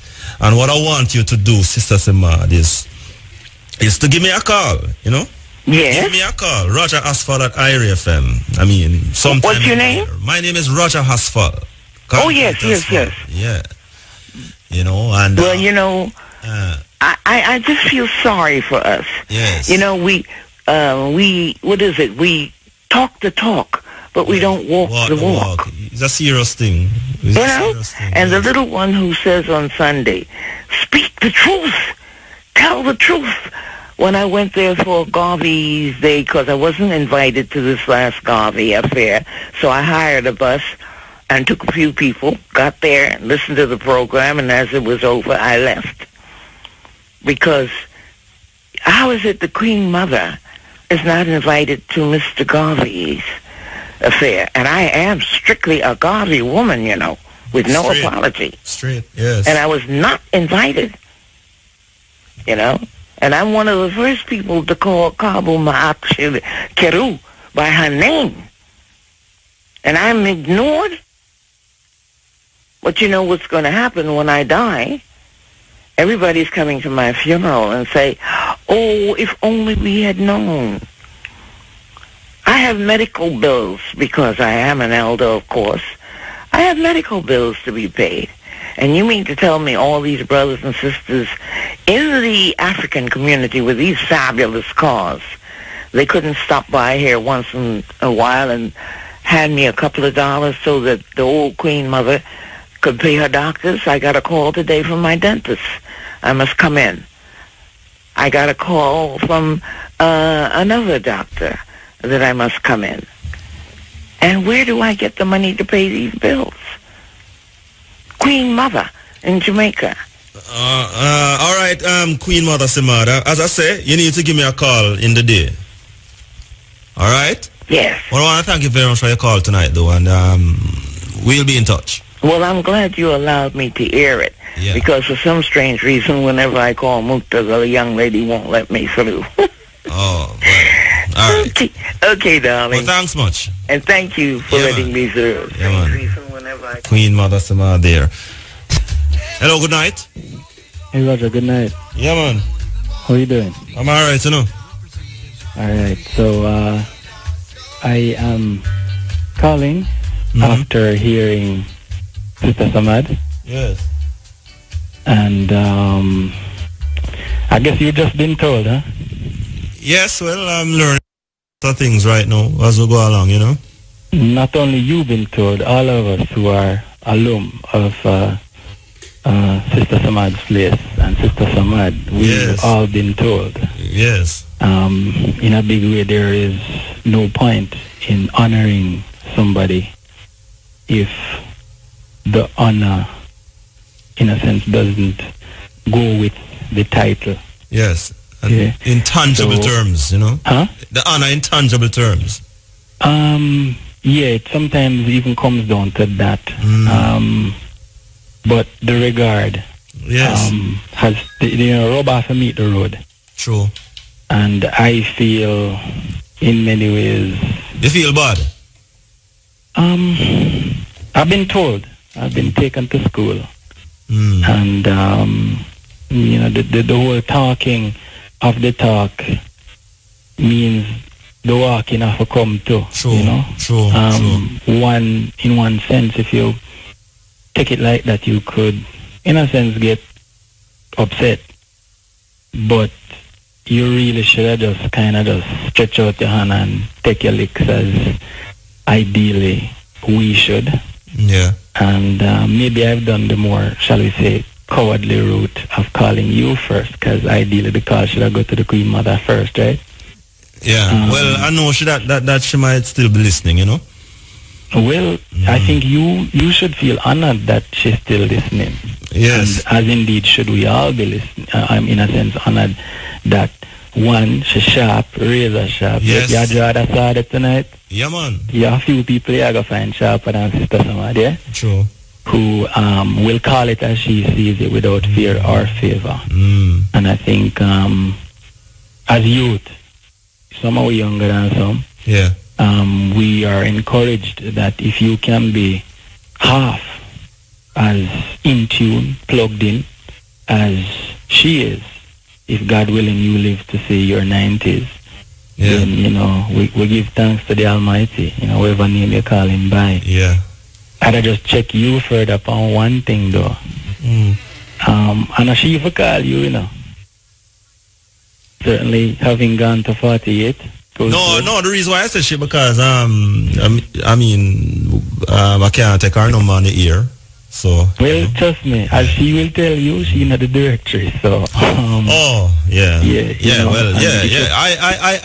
will make the call for true, Connected as you are, not too hard to find out what her number is. And she no problems that tell nobody what her number is, because in a directory, and if you know her, She don't live with the whole country. It's over, maybe, I think the last, because I usually go to her house, the last time I went to her house was, you remember when 9/11? I think the last time that. Too long that. Yeah, long time, Too long that. Yeah, long time, It's a long time. So I guess we all do a visit then, yeah? Yeah, definitely. I'm not forgetting. That's why I say what I said, but it's truth. I mean, I should be the one who really make the call, She don't need to do nothing. True. But we give thanks for what you're doing and what you continue to do, and we're all in this together, yeah? Yeah, because man. the greater prize is our own common uplift, and she's been on the road for a long time. We stand on her shoulders, Well, yes, and others. And others, yes. You go and do what you're doing. Like she said, if youth and youth are listening to you tonight, then I guess they take the encouragement that it's not only Muta's generation and all of the graying freedom fighters still that are doing it, but people who have a youthful sound are also taking up that mantle. I mean, we see the entertainers doing it still, but Jamaica going to need us in a more phenomenal kind of way if it's ever going to recognize its potential and possibilities, you know. Yeah, so, you know, you go and do what you do, and I will go and do what I do. Yeah, man. Yeah, man. Respect, man. Sister Samara, the Holy Love and yeah, man. And recognize that all the queens and the queen mothers in our midst and presence, you know, celebrated and not, deserve our regard, and it go beyond just scaling them up over the ear or, you know, bigging them up at a distance, you know. It requires more than that. So I guess we all need to check ourselves on that one. Yeah, man. All right. Love, yeah? Respect, man. Perfect, love. Cool. Another call? Hello, good night. Yeah. Yeah. Yeah. I'm speaking about the lady who came on, the doctor who previously at UA. Yeah. Yeah. When you're getting on a person who is anti-West, I feel you must get on another person who is also pro-West so that we can get a balanced argument. Yeah, I think it's a thing that will be continuing still, you know. I mean, we just needed to get, you know, because a lot of us have our own opinions and a lot of, you know, I say we as black people, the whole of them, we at the bottom, we them always a step back. Yeah. So when them argue a view, we need to hear from another side, and we need to ask. But the other side, still in the other side, it's obvious. So the other side is still, you know. Yeah, so we need to link with some challenging question, like with the actor say, if ISIS are pro-West, why so much Western country are bomb them, and why enough bombing now come from Russia to ISIS? But I understand where she come from, still, you know. Apparently she's Muslim. Yeah, because you know. We know, but we know for a fact that a whole heap of lies were told to get into places like Iraq and get to originally, we know certain things. People who were advisor to Bush who had their agenda, and they got him because the main particle. That is facts. That is facts, and we see a lot of things happen with thousands of innocent people dead. Up to recently, I think a couple of weeks ago. They admit that they sent a bomb at the wrong place to kill off hundreds of people. Right. So, you know, we understand. It would be good to get somebody pro-West, but we don't know. We don't know. There are certain things that are facts already, but we can't go around. Yeah, but you know, you see, the thing is, it's a complex issue, and naturally, it's not understood why so many Western countries would be bombing ISIS if they had set up ISIS originally. No, but you know, you have people who sit down and just have nothing to do and come up with conspiracy theory and.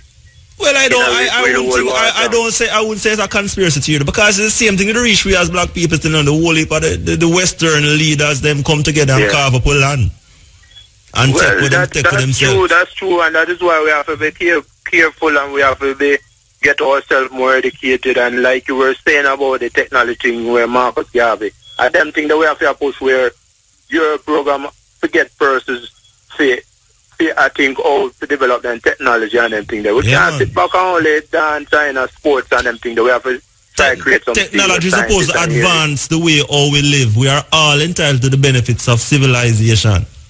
Yeah, but when I say we as black people, we get in it more where we are developing some of the technology. Yeah, that's the question that was being and that was the question that was being asked 100 years ago. Where is our empire? Yeah, where is our satellite in the sky? Like yours, cutting edge with upon the thing for years. Yeah, and not even the whole of attack. You know, the thing is to get more people, black people, involved in them technology there. Yeah, and develop them thing there. Yeah, so that we can, in the future, defend ourselves. Because remember, there are them same set of people there. Where a lot of people were not understanding that the so-called people who were Muslim in Africa sell us out to the so-called Christian them from Europe, you know. Yeah, we have seen religion do, you know. Yeah, them have a tradition of slaves, and them sell out slaves to the so-called Christian them, and then them carry down here and for years them enslave us. Yeah. So we have a developed technology that never happen again. Yeah, man. That we are saying. Yeah. All right, cool. Take care. Give thanks. Yeah. All right. So, still here with you? Cutting Edge. IRA FM. World powers arrive. And very soon.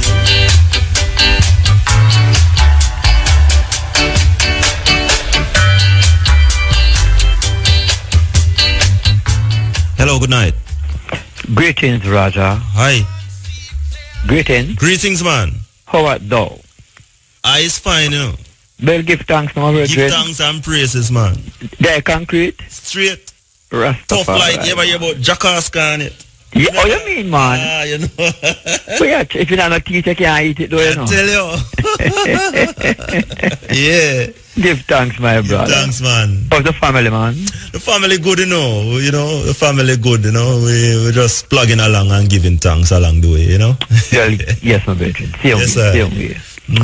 Well, yes, Ross. Big up Jamaica South Speed. Big up the African community. And big up the world at large. Yeah, man. Because, I mean, we are just part of what is happening. Not true? True. Have I listened the doc? Which one I doc them now? The latter doc. Yeah, about... The last doc that's spoke. Yeah, okay, Dr. Afros. Yes. If you have followed the thing, you know exactly where she's coming from. It takes someone from the inside to make you who outside know what the conditions are. And that's very important. Because at the first I heard, I hear her speak, you know. Yeah. I follow her a lot. Even from when them just start to attack Iraq. You mean from the mass destruction? From 2003, them time there? Yes. Okay. You know? I know that these people have a master plan. Yes. And as I say, such plan was even carried out even on the continent. Yes. All right? And that was one of the reasons why His Majesty formed the OAU. Yeah, man. Organization of African Unity. Yes. Now rename AU. AU now. Because the idea was for us to have control of Africa. Yes. However, a lot of the leaders them did not buy in to the situation. Yes. And he did not get the support that he ought to. Because it wasn't for him alone, you know. It was for Africa. And eventually, what happened afterwards? Look how much peace of Africa the man them have now. You mean the white man? Yes. And there's a new wave of scramble for Africa now, you know, where the Chinaman now. The Chinaman movie? Yeah, man. The Chinaman, no, him serious too, you know. Very serious. I mean serious. They're not dead. They go more serious than that. Them dead physically and them dead through investment. Yes. Not true? Yes. It's worse about this African way other races want and we are ridicule and a kill off ourselves. All right. Amongst ourselves, amongst one another. It's what's all right. And you know, you asked a question earlier on. Yes. When you and the brethren was reasoning. I know one of the main things but really all the way back as a black community, that paradigm shift mentally. Yep. We're called redemption. Same thing with Baba talk about emancipation. Yeah, man. Marcus Garvey did say it too. Emancipate from mental yes, and Marcus Bob, did really and Bob universalize it too. Definitely. Yeah. And you see, for those of us who have made that shift already, it's not a problem with us. True. It's those who don't make it yet. And you see, because of that now, for graft, certain overstanding is not so easy. No. True. Because certain people can't really see beyond them nose, you know. True. You pick me up? Yeah, man. Serious thing, man. So, and then them see a man now, will turn around and ridicule you. Most definitely. Yeah, ridicule you. And, most definitely, as they were doing from them time. Because if you remember, even from time when the Rastaman had tried, I did not chant certain chant. Man checks where you that, Madman and them something there. You remember? Something where you smoked on in a madman and all them. Not true. Yeah, man.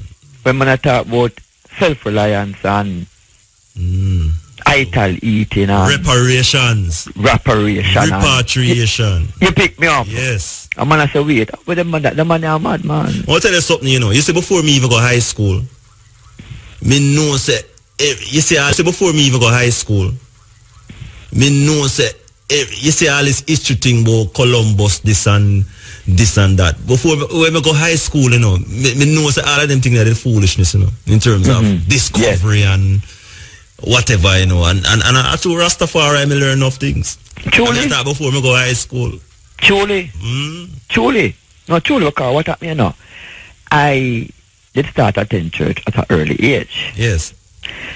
And at the same time, I used to really pay attention to history. Yes. In school. I mean, I studied the thing them. But while studying the thing them now, I prep what Marcus Garvey say. Yes. And I the Rastaman. And I draw some conclusions. I say, but hold on the man. Something in a Rasta. We have to study this thing carefully. We can't just swallow what them are give you, You have to take in things and analyze it and spit out what you don't want. You pick on Virgin? Yes. See him someone. And when I come to the conclusion of certain things, I didn't even realize why them dad try to get out the Rastaman in the new Jamaica of 1962. Yeah, because the Rastaman now is the modern liberator. You pick me up, sir. Yeah. And when I look and see a man like Bob Marley now step out there in the international scene and say, oh, I carry the reggae, I'm going to spread that message, across the whole world. I want to see the man take the place by storm. I see the whole land there. When you go some countries, when you go some countries, know nothing about English, Once you draw the Bob Marley, know everything what I'm saying. Most definitely, sir. Yeah, man. Most definitely. So therefore, something is about the Rastaman, and the Rastaman is about consciousness. Yeah, man. And the Rastaman is about the movements that Marcus Garvey was making when he asked the question, where is our kingdom? Where is our king? Yeah. I know why we get so much fight. It's a true whole lamp on the majesty and Lego King George. Yeah, man. That problem. No fight that in a youth. Yeah, man. Leonard Howell, man. When you pick me up. First man who come in Jamaica and say, Selassie, you're God, man, and the problem and the troubles and my pinnacle and all them things and the rays and yeah, because we don't lean towards the Christianity. But I'm try to throw upon we after them capture we in the name of Christianity. Yep. And then I come tell you now, so right now, watch out, for we go to heaven, we have to have Christian names. Because you can name we have Africa that now go carry we go nowhere. Because hey, you know see me I talk to man about Africa, and a man look for me, a very dark in skin complexion, sir. I go look for me and tell me, say, if you are thinking about Africa right now, you are thinking backwards. And when I look on the continent and see most people are run down the continent and say, they don't know where them are look on. We ridicule and we get up every day and we cuss Mugabe and we have him off as this evil man. And, make him look like he's one of the wickedest man in the world and them something that, and, it's a thing. It's a serious thing, And the man, all what the man do is just preserving the dignity of a people, That's all the man do, I don't care what nobody wants to say. Brethren, listen to me, the fight is on, you know. Yeah. And so for those of us who hold that consciousness within us, we don't have to let it go. Yeah, man. But for hold on to it.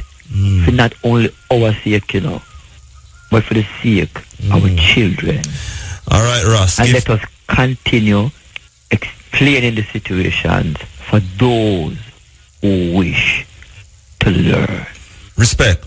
I have another thing coming up, so, you know, and time I get short. So, respect. Enough power today. Butter, Ross. Yes, I am on. Respect. Respect. Richard Rathbone, Emeritus Professor of African History at SOAS, University of London, and Joanna Lewis, Assistant Professor of Imperial History at the LSE, University of London. Richard Drayton, the main events we'll be talking about took place in the late 19th century. But first of all, will you tell us how and in what way the Europeans started to establish permanent, semi-permanent residence in Africa? By the Treaty of Tordesillas of 1494, Spain and Portugal pretended to divide the world between them. Portugal claimed for itself Africa. This claim was very rapidly disputed by other European powers. By the 17th and 18th centuries, Africa had become a critical part of the European global trading economy.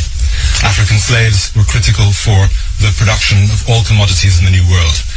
Indeed, we now know that between 1500 and 1800, more Africans crossed the Atlantic than Europeans. At the same time, Africa was central for the reprocessing of the profits of the East India trading companies. Profits which were remitted in the form of Indian cloths, which then were sold in Africa for slaves, which then were exchanged in the Americas for specie. What this meant that by the middle of the 18th century, Africa actually was already a zone of significant imperial competition among European powers, and that many of the phenomena which came to a particular accelerated form in the late 19th century were already well in motion by the time we look at the late 18th century. We can see there both a kind of scramble to explore Africa between France and Britain, but most clearly also a scramble to acquire particular secure trading enclaves. The British, for example, claiming the mouth of the Gambia River, the French placing themselves at Senegal, the British controlling bits of, for example, Sierra Leone becomes a formal colony by the end of the 18th century. Of course, the Dutch had been in the Cape from the middle of the 17th century. The Portuguese continued to claim large parts of Africa, and this was the pattern coming into the 19th century. But the actual settlement was largely coastal, wasn't it? They were nibbling around the fringes of this great continent. It was and coastal. What changed in the early 19th century? Was there a change in the nature of European intervention? What changed in the 19th century was, to put it very, very briefly, the Industrial Revolution and the ways in which new technologies of transport and in particular warfare. Transport and arms. Transport and arms, I think, are probably the two most significant technological revolutions. The slip which goes from through the breech loader, smokeless powder, the rifle, the machine gun. The repeater rifle. The repeater rifle, by the late 19th century, is generating a significant arms gap between Europeans and non-Europeans. New technologies of transport, the building of the Suez Canal, the possibility of sending steamboats up rivers, the possibility of building railways, all of these turned the hinterland of Africa into a zone in which Europeans could begin to contemplate forms of speculative traffic. But we do have to return to these enclaves which were established in the 18th century to understand where the Berlin Conference comes from. Because it was up the river Ogooué in Gabon, which was traditionally an area of French stronghold from the 18th century, that a French explorer called Bratza reached the hinterland of the Congo and began to treat with a man called Makoko, King Makoko, to establish a French claim to the interior. Can we develop that, Richard Rathbone? The major powers began to have significant interest in Africa, although they didn't have significant land holdings at that stage. Could you just develop that for our listeners? I think the key thing to grab hold of is getting the image of Africa as a very, very gigantic, it's absolutely enormous continent, and much, much bigger than the Mercator maps present it. That it's like a huge biscuit, and there have been nibbles out of it for a very, very long time indeed. The enclaves... Nibbles round the rim. Nibbles round the rim. European mice have been at the biscuit in a big way. And those are quite substantial in some cases. Some of them are real colonies, perceptible colonies, particularly that, for example, at the mouth of the Senegal River, a French colony, in which the four communes, Saint-Louis, Rufisque, Gorée and Dakar, are substantial colonial towns with rather beautiful architecture, inhabited as is Cape Coast, for example, in Ghana, by a mestizo elite, a race. These are being mixed race. People of mixed race whose essential economy, essential lifestyle is based upon the Atlantic economy. They buy and sell, and they also become professional. They also become intellectuals. They become the first novelists, the first translators of the Bible, and so on. They're a fascinating group of people, and you can trace them around these enclave bits of colonialism with distinctive architecture, with distinctive lifestyles all the way around the coast of West Africa. When we get into the Indian Ocean, those enclaves are matched by a Swahili elite who are partly Omani Arab, Muslim by faith, using a hybrid language by then, partly Bantu languages, partly Arabic, who are themselves trading into Africa and selling into the Indian Ocean markets.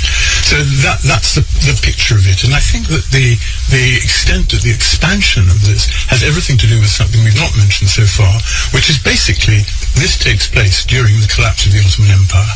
I think that the rolling back of the Ottoman Empire is a major explanation of the timing of this. It's not just technology, but it's also the fact that by the late 19th century, it's clear that the Ottoman Empire is on its knees. Hence, the French have taken Algeria in 1830. The Italians have got their eyes on what will become Libya. The British are already trying to control Egypt, and so on. That's over. The Mediterranean is becoming a northern European power. The Italians are talking once again, like their ancestors, Mare Nostrum. The French are RC, with their eyes on that. This is a fantastic transformation in terms of balance of power, and that's represented in Berlin in that the Ottoman Empire is invited. I don't know what role they actually play in the Reichschancellor's ballroom, but they're invited to this. But we're watching picking up the pieces in a very tense moment, I think, in European history too. But from what you said, the Ottoman Empire leaves a power vacuum along a crest of northern Africa, the north of Africa. There's all the rest, which is about 11/12. What grip is held there by European powers? The other European powers are, in a sense, Johnny come lately. There are two major players in Africa before the conference: France and Britain. France are already expanding up, as I said, the Senegal River, but also across what we now call the Sahel, across the shores of the Sahara and into the Sahara. So that by the end of the century, they've physically conquered by military force, an area from the Atlantic Ocean at its most westerly point of Africa, right the way across to Lake Chad, and then down, as Richard Drayton mentioned before, all the way down to the Congo River under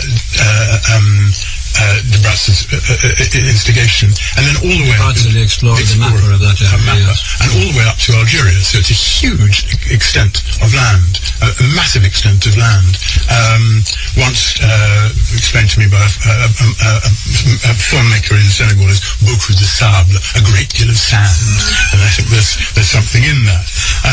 So there's a very big hitter, and this accounts to some extent for the map that I think many people are used to from childhood, of those little red blobs in the midst of the French holdings, the Gold Coast, historically now a British holding, the mouth of the Niger Delta area, major area of oil palm trading towards the end of the 19th century, the Gambia, which Richard Drayton has already mentioned, and Sierra Leone, of course, a fascinating freed slave enclave set up in what is today Sierra Leone, but not as extensive as it is today.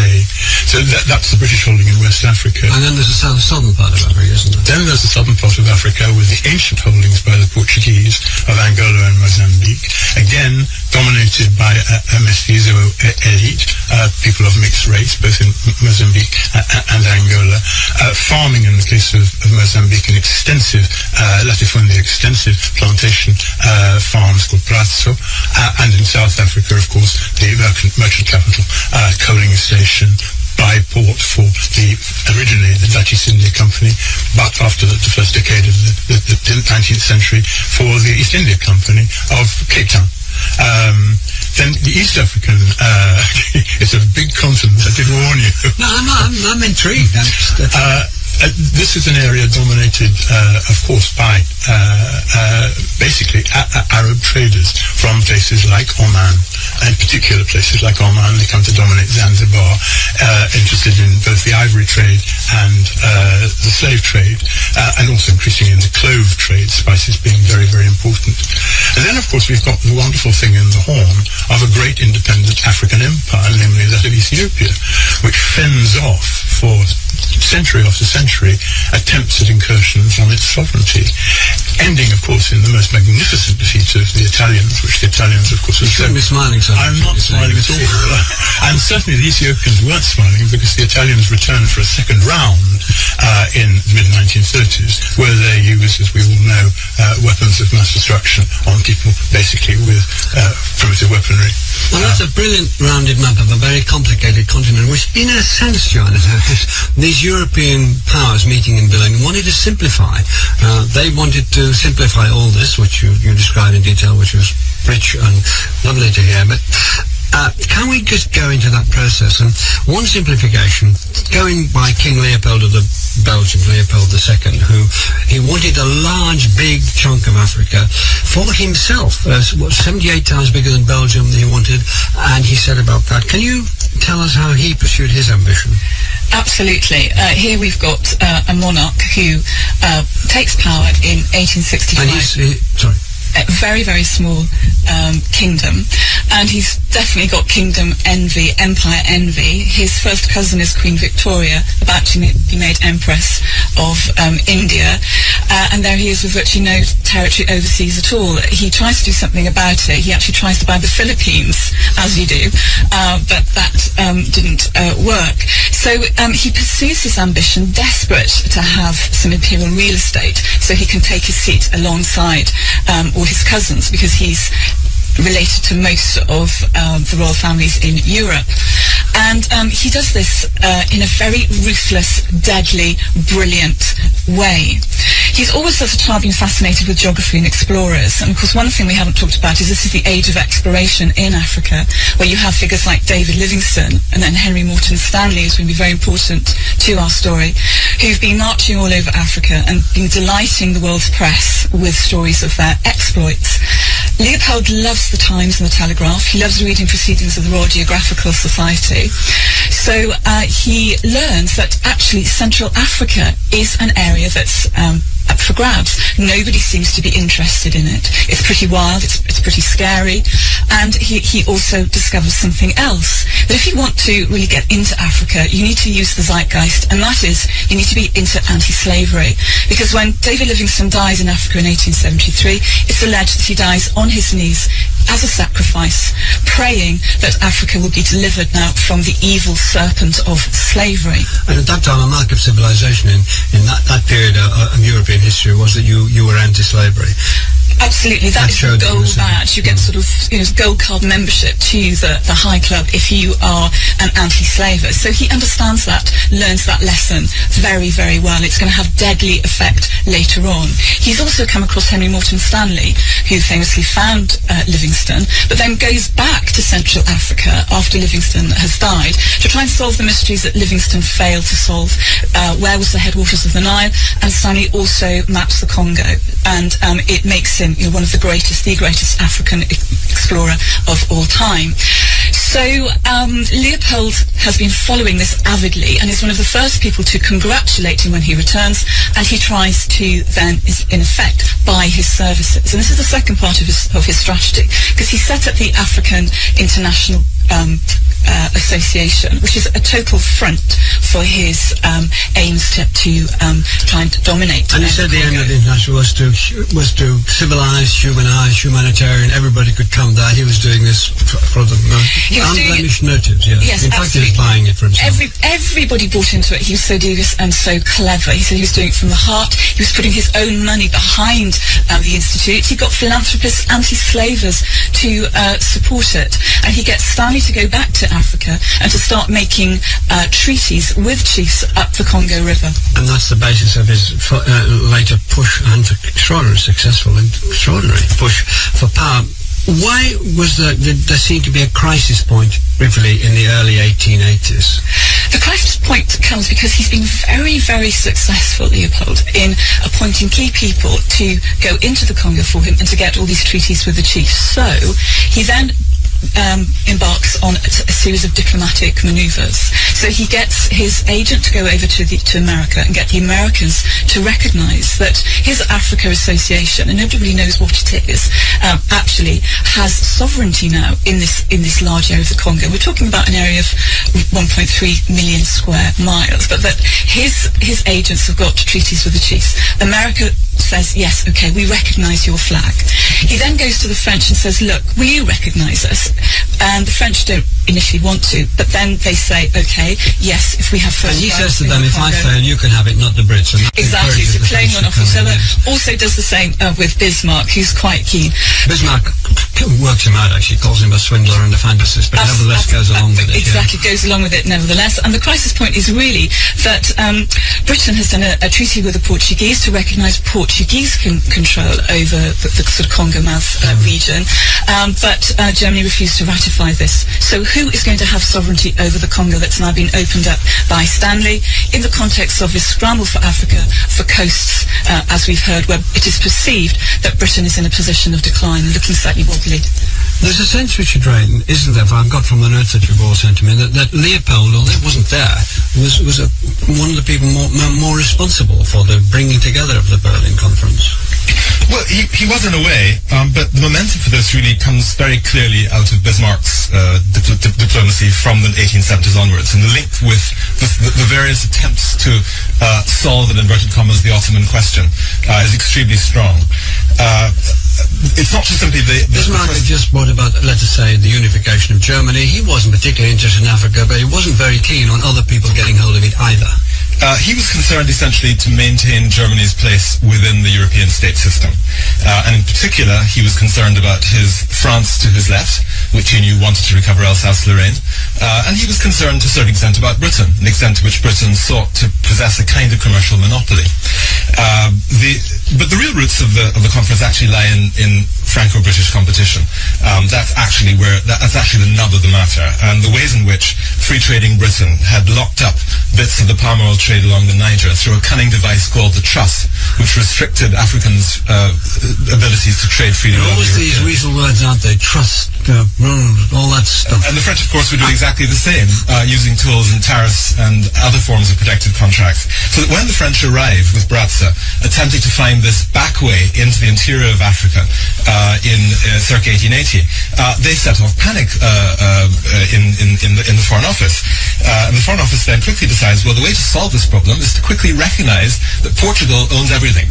And so the Anglo-Portuguese treaty is pushed in by February of 1884 and sets up the context in which the other European powers say, wait a minute, Portugal now has all of this? This is quickly...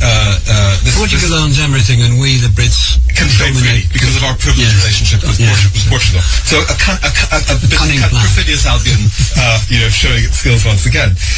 The response of Berlin, as with Paris, is that this treaty should not be recognized, and indeed Bismarck very quickly decides to recognize one of his adventures, a man called Ludowitz, who has created a little trading port in Namibia called Angra-Pequena in April 1884. So the tempo of things is growing. Now the point is that Leopold certainly has various projects, and he's very much in the background. But the stage which he was given was one that was given to him by the really important players of the conference, which were France, Britain, and Germany. Bismarck gave a grand speech about the conference. He wanted it in Berlin because he didn't want it to be in Britain. So he grabbed it for Berlin and he made a grand speech. We're doing this for civilization, for all the best reasons in the world, and that's why we're all gathered here. Got everybody there. Most of them hadn't a hope in anything of getting any bit of Africa whatsoever, but he wanted them all there because it looked terrific. He wanted all their very specific reasons. Yes, this is Denmark, Norway. This is linked to the logic of the Congress of Vienna. Yes, the point of this particular that's what he's trying to do, but it's only 4 of them in the battle, really. Well, exactly. And so these are high words. What did he hope really would come out of this conference, as distinct from what he said? But I think the reason why you have all these other European powers there is also to have a kind of counterweight specifically against Britain or France, to be able to appeal to King Oscar II of Sweden, to appeal to to play one power off against the other, which was Bismarck's great skill. Richard Rathbone, how did they manage to get through the rhetoric, the humanitarian front, of it were, to these 4 or 5 real powers who were going to do the business? It took 3 months. Was there an immense amount of, must have been an immense amount of manoeuvring. How did these 4 identify themselves and come through as the powerful contenders? I think that there are things that lie behind what the power was about, which we haven't really discussed. And that, of course, is the fact that Britain is still the major maritime power in the world. Germany is coming up very fast on the outside track. And that the animus between powers varies. In the case of Britain and Germany, it's certainly the case that as the palm oil trade in West Africa grows, for example, one of the major beneficiaries of that is Hamburg, and it's the Hamburg merchant shipping companies, particularly Wilhelm and Linear, a very, very famous shipping line, that is carrying a great deal of these very valuable cargoes back. So there's real competition for goods, but also competition for access to ports. And there's massive expansion that's taking place before the Berlin conference of access to these ports. Something like, I can't remember, something like 30 ports are shipping palm oil in about 1850 or 1860. By 1875, it's something like 300. This is growing enormously. It's the major commodity. So there's a competition between Britain and Germany at the level of mercantile interests.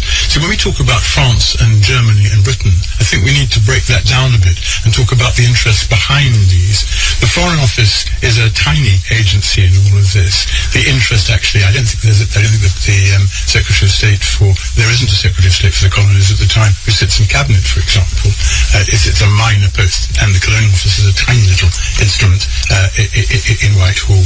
What's going on here, I think, very often is a world of pressure politics, pressure group politics, in which major ports like Liverpool, like London, like Hamburg, like Marseille, and like Bordeaux are playing big roles in pushing their governments to sometimes, I think, rather unwillingly go along with it. In the case of Bismarck has to follow the Hamburg line because they're crucially important to his electoral politics. He's got to be nice to these people, but he himself is not very much interested in Africa and says, I'm not much concerned with this. Can I come to Joanna first, Richard?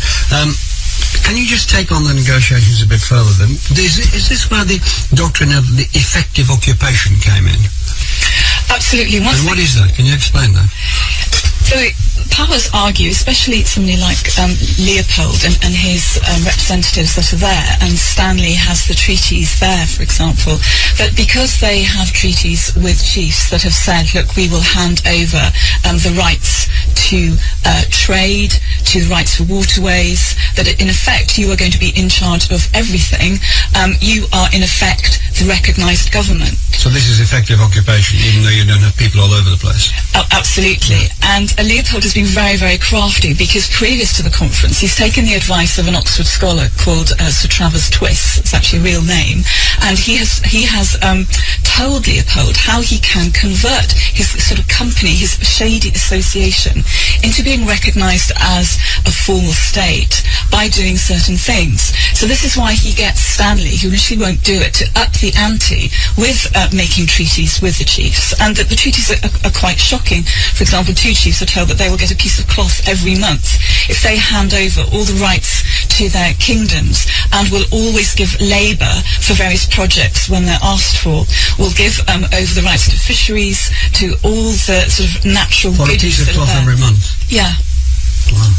Somebody got a good deal there. Yeah. Richard Drayton, well, the principle you were going to say something. Well, there are two responses, really. The principle of effective occupation actually emerged already by the 17th century. It was essentially the basis on which the French, the British, and the Dutch pretended to establish their colonial spaces. So it's a very old doctrine. It draws on the Roman law. But it's certainly something which the French are pushing particularly hard. And we see that the ambassador of France writes to Jules Ferry in December of 1884 saying, this has got to be our strong card. And we must occupy and prove that we occupy and are in a position not only to keep what we claim, but to administer, or at least to govern the country. So this idea of essentially the proof of sovereignty would be found in government comes to be the card which is pushed particularly by those powers like France, which have a stake in establishing themselves in a particular particular places. Now, to go back to the earlier point, I think Richard's absolutely right, that we need to look at what was happening not just inside the council chamber, but surrounding it. When figures like Furman, Goldie, the African Lakes Company, missionary and railway promoters, Baron Lambermont, the Dutch Mercantile Association of Rotterdam, these were parties that were circulating around the conference chamber and were lobbying the delegates. And, of course, their negotiations are no part of the final record, but their interests would, of course, have been fully represented. Richard Rathburn, I think in the introduction, or in the trail, the conference agreed to a final text in 1885. There were no Africans there at all. Did that strike anybody at the time as being rather an omission? I think Africans who knew about it thought it was a very serious omission, as we all would. No, I don't think it did. I think the paternalism that lurks behind this is a very, very powerful bit of 19th century reasoning. This was good for Africans. Africans were going to be saved from themselves, saved from the darkness, by the combination of Christianity, commerce and civilization, as it was seen. And that notion of civilizing mission lurks behind as a kind of mystical goal, holy grail issue behind the liberal and left supporters of this. Is of course cynically driven over in incredible ways by people who are much more savvy. And I think that to pick up the point that Richard has been digging in very, very well, I think one of the extraordinary things about this period is the way that it brings back into major significance the chartered company. Now, we thought we'd seen the end of that in 1857, the Indian Mutiny and the takeover ultimately of the Indian possessions of the East India Company by the British Crown. It was a disgraced company in that sense. It couldn't administer its Indian territories. But here, nearly all of these territories are administered not by the European states, but actually by work that's put out to companies. So big business, right? Well, not quite little business in many cases. These are only 5% of British trade is with Africa by the mid-1880s. It's not a big deal. These are small and very often very unscrupulous companies, as of course Leopold's company proves, beyond any doubt whatever. So I think this is a very, very important issue. But on the point of effective occupation, it seems to me that one of the very, very significant things about what the conference does is it permits a colonial world in which there are very powerful centres, metropolitan centres, capital cities, where rule is conducted from, and incredibly weak peripheries, which seems to typify, and to a certain extent, modern African states. And you can see this in the cartography. Very dense, well-mapped southern areas, bits that butt on to these ruling areas, and a virtual absence of detail the further north, the further into the hinterland you get. Joanna, briefly, can there be seen major winners and losers at these negotiations? Absolutely. Leopold, as you rightly mentioned at the beginning, ends up with territory 78 times the size of his own kingdom, which is quite... So he's a winner. He's a major winner. And 10 million people are killed in no time at all. Yes, he's going to be responsible for one of the major humanitarian disasters of the modern age, and he takes his seat alongside great powers to international acclaim. He's applauded at the end by Bismarck and says, sort of well done and thank you very much for upholding these great principles. And the worrying thing now, why are they taking it so easily? I mean, why does Bismarck say that when in his notes on Leopold's submission he calls him a swindler and a fantasist? The British as well. Is it duplicitous to the rest of them, isn't it? There is that. I think maybe they also feel they'll be all right on the night, and that actually they don't know the extent of what's actually going to happen. He has huge support from anti-abolitionists, from Baroness Burdett Coutts. I mean, he is the toast of all humanitarians virtually, although there is just some scepticism. But he's been very, very canny. He's had supporters in a number of camps. So he's a big winner. Who briefly are the losers? Well, Congolese people, all that. Portugal hasn't done that well. Britain was going into the conference slightly worried. There was some worry that Bismarck was going to, quote, attack her sort of vital parts. So she's gone into the conference a bit worried, but actually comes out of it all right. She's managed to protect her interests, her trade interests in West Africa. Has stopped France getting the Congo, so hurrah for that. And has had some lack on an anti-slavery measure, although Foreign Office officials feel that it's very watered down and milky. Richard Drayton, how did the outcome of this conference affect activity in Africa in the immediate period afterwards? By early March 1885, literally within days after the conference settlement, the Germans proclaim a protectorate over East Africa, the space which we now know as Tanganyika, based on hastily executed and legally dubious treaties between the German Empire and chiefs conducted by an adventurer called Karl Peters. Within a matter of months, the British are also attempting to enforce more effectively their control over the Niger. By 1887, King Jaja of Opobo, for example, is sent away on a gunboat to Barbados because he had interfered with trade in the Niger. But the most striking things happen in the Congo, where Leopold decrees very quickly that all vacant lands belong to the Congo territory, that he creates a force publique to drive corvée labor, he reduces the population to serfs, he installs this regime. So, I mean, if we look at the actual general act of the Congo, of the Berlin Conference, essentially every single one of its articles was very quickly uprooted and turned upside down within a decade. Richard Rathbone, you talked about 5% of trade with Africa from this country. Did trade increase? We've got the ivory trade, lots of pianos and billiard balls having a massive effect on African people. I think fundamentally we ought to be looking at slavery as the major commodity going out over the Indian Ocean, right the way through the Arab traders. They're called Arab traders. There are all sorts and conditions of traders. And one finds Africa. Well, why are they called the Arab traders then? Because that's the shorthand, and a rather racist shorthand indeed, as of course deployed by Joanna's hero David Livingstone. And very many of them are, of course, people of mixed race.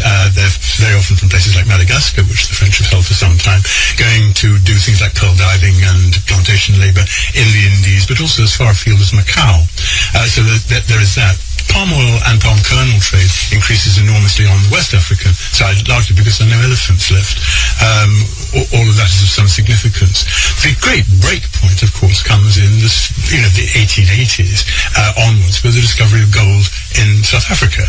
And suddenly, it seems to me that the imperial justification occurs in the discovery, at long last, of real wealth, not just a small basket of commodities, but a big commodity. And that has huge implications for capital markets, huge implications for the geopolitics of Southern Africa, which are with us to this day. And are there more discoveries of that nature, Joanna Lewis? Well, one significant discovery, which affects the Congo dramatically and increases the enslavement of peoples that's going on there, ironically, under the banner of getting rid of slavery, is the discovery of the inflatable tire, by Joseph Dunlop in 1890. So that means that Leopold has got another lease of life in order to try and clear his debts and make oodles of cash, in that he now turns to the vines, the rubber vines that are growing in the trees, because of course, Congo is mostly forest.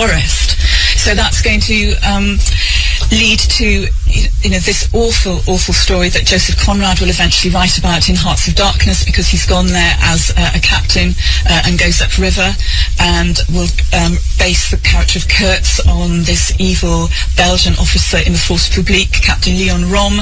And then, of course, we've got the heroism of Edmund Morrell, who was just a shipping clerk and saw that there were actually all these guns going out to Leopold's Congo. No actual goods being traded, as he said. It was going to be all about commerce to get rid of slavery. And then we have this fantastic Congo reform movement that does actually, show the power of the individual and journalism to get governments to do something about what was happening. Richard Rathbone. I think one of the things that's rather pity, we've left Africans out of I was going to come to that. Okay. Forgive me. Next question. But right.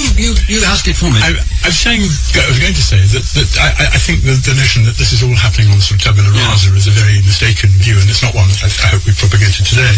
But that basically all sorts of things have been going on in Africa throughout the 19th century, which are predisposing issues so far as the eventual scramble for Africa is concerned. Certainly the tremendously debilitating effects of the importation of firearms is a very noticeable thing right the way across the continent, almost without exception. The beginnings of serious warlordry in Central Africa, the breakdown of law and order, which of course helps the slave trade. The denuding of the food stock by things like the killing of elephants for pianos and billiard balls. that's certainly the case. There are things that balance this out, the importation of new food crops from the Americas, bolster population at a time when population is being bled out by the slave trade and by the violence occasioned by the slave trade. But there are these massive movements going on within Africa, a whole range of things that occur as a result of these disturbances, like civil wars.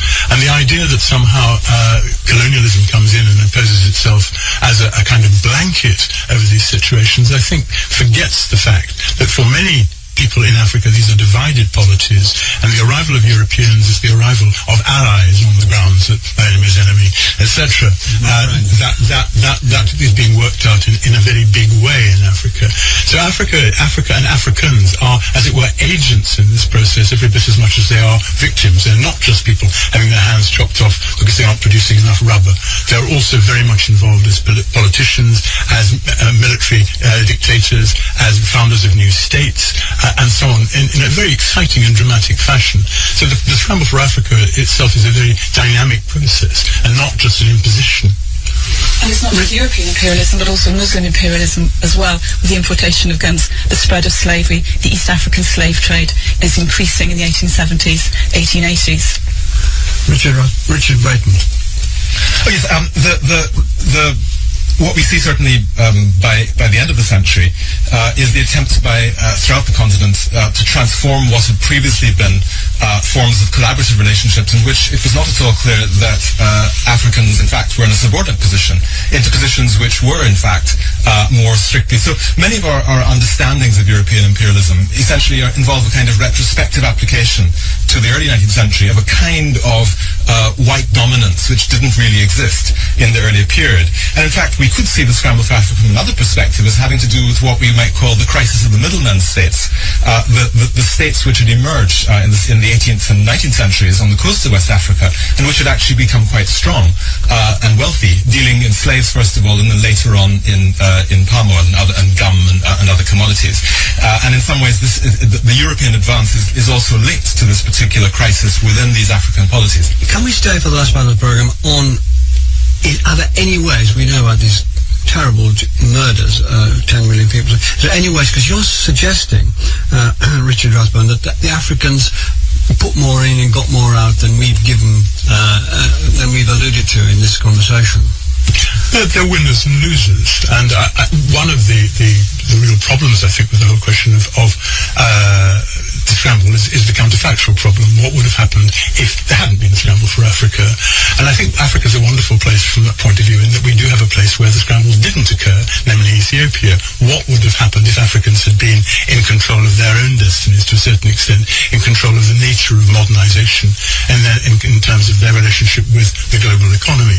And I think one can see in the case of Ethiopia a form of modernization which is autonomous, and quite deliberate in terms of the creation of a very, very powerful military state, for example. The shaking of the head is going on with I think it's from my perspective, it's really difficult to attempt to disaggregate regions of Africa and say, well, this is the Belgian case, whereas this is the British case, and this is the Ethiopian case. The point is that the forms of modernity which emerged in Ethiopia, as in Liberia under American protection, were forms which were encompassed by a world dominated by European norms, and in which Europeans had acquired this kind of disproportionate, violent command of the world's resources.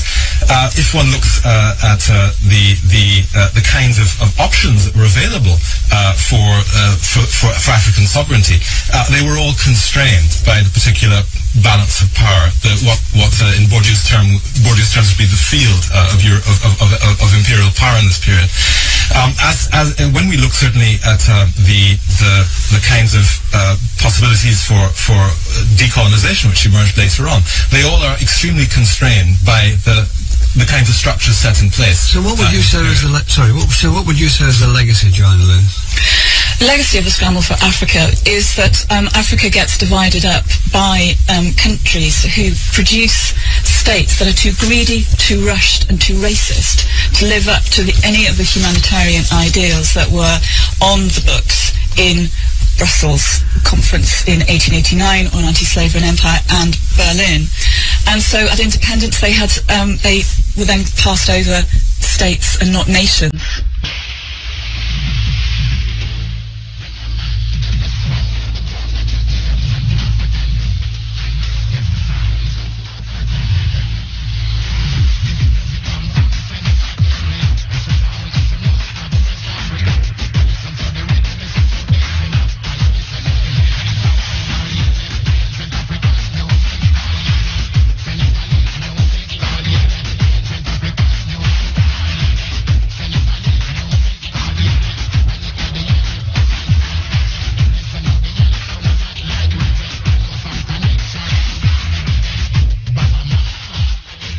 Yeah, man, this is the Cutting Edge. We are in the home stretch of Cutting Edge today. Roger Haspel here holding the fort for Mutabaruka. Yeah, the same man who say, every time I hear the sound. Well, you know, you just heard something, an important little information in regards to the scramble of Africa, that Berlin conference back in 1885. And boy, some things that has reached us as black people that never can imagine why we remain in this state. Because one of the things that jump out at me is that one of the countries that was meeting at that Berlin conference, Belgium, they took out a part of Africa that was 78 times bigger than their own country. 78 times bigger than their own country, you know. Belgium, you know. You know, the scramble for Africa, you know. So you see that Berlin conference, you know, they had a huge map of Africa, maybe around 16 foot. And all of the leaders of Europe, England, Germany, Italy, France, Spain, Portugal, Sweden, you name it, all of them met to carve up this continent amongst themselves for their own purposes. So here they have it. So they say they have it like a big biscuit, because most of them were like, you know, nibbling around the edges of the continent, you know. So that's why I find, like, you know, France have some part of the western tip of Africa, and England some part of the western tip, and coming down the coast, you know, you have some Germany and the Netherlands, and coming back around the Cape, up back, you have places like Netherlands and England again. England are the most of Africa one at the time. They have Egypt at the west, Egypt at the east, South Africa down south, and Nigeria and Ghana, and the France, them have the Senegals and them something. So they met to carve up Africa and have it as a big biscuit nibbling. But Belgium, they realized that nobody was interested in Central. So they went for the biggest part of Africa, Central Africa, Congo, and them placed there. And you know the agreement that they make with the chiefs them, the agreement to get the land in Africa with the chiefs them was to promise them cloth, and then they would just give up the land, just so. And of course, you know, we know about the atrocities that eventually led to the destruction of those people in Central Africa and so on. So it's a thing, you know. It's a thing. And we are here as black people, same way, the same cry, the same thing every year, over and over, and every day and everything. Where is the black man land? Where is the black man dignity? Where is the black man satellites? Where is the black man navies? We're still here. We're still here. It's a thing. You know? Yeah, man, Baba Mal, man. Yele, ancient African music called Yele. We're in the home stretch of the Cutting Edge tonight, and it has been a pleasure hosting the program. Let us go over here, you know, and let us hear from one of Haiti's biggest reggae artists. Bigger Haitian. Bigger Haitian.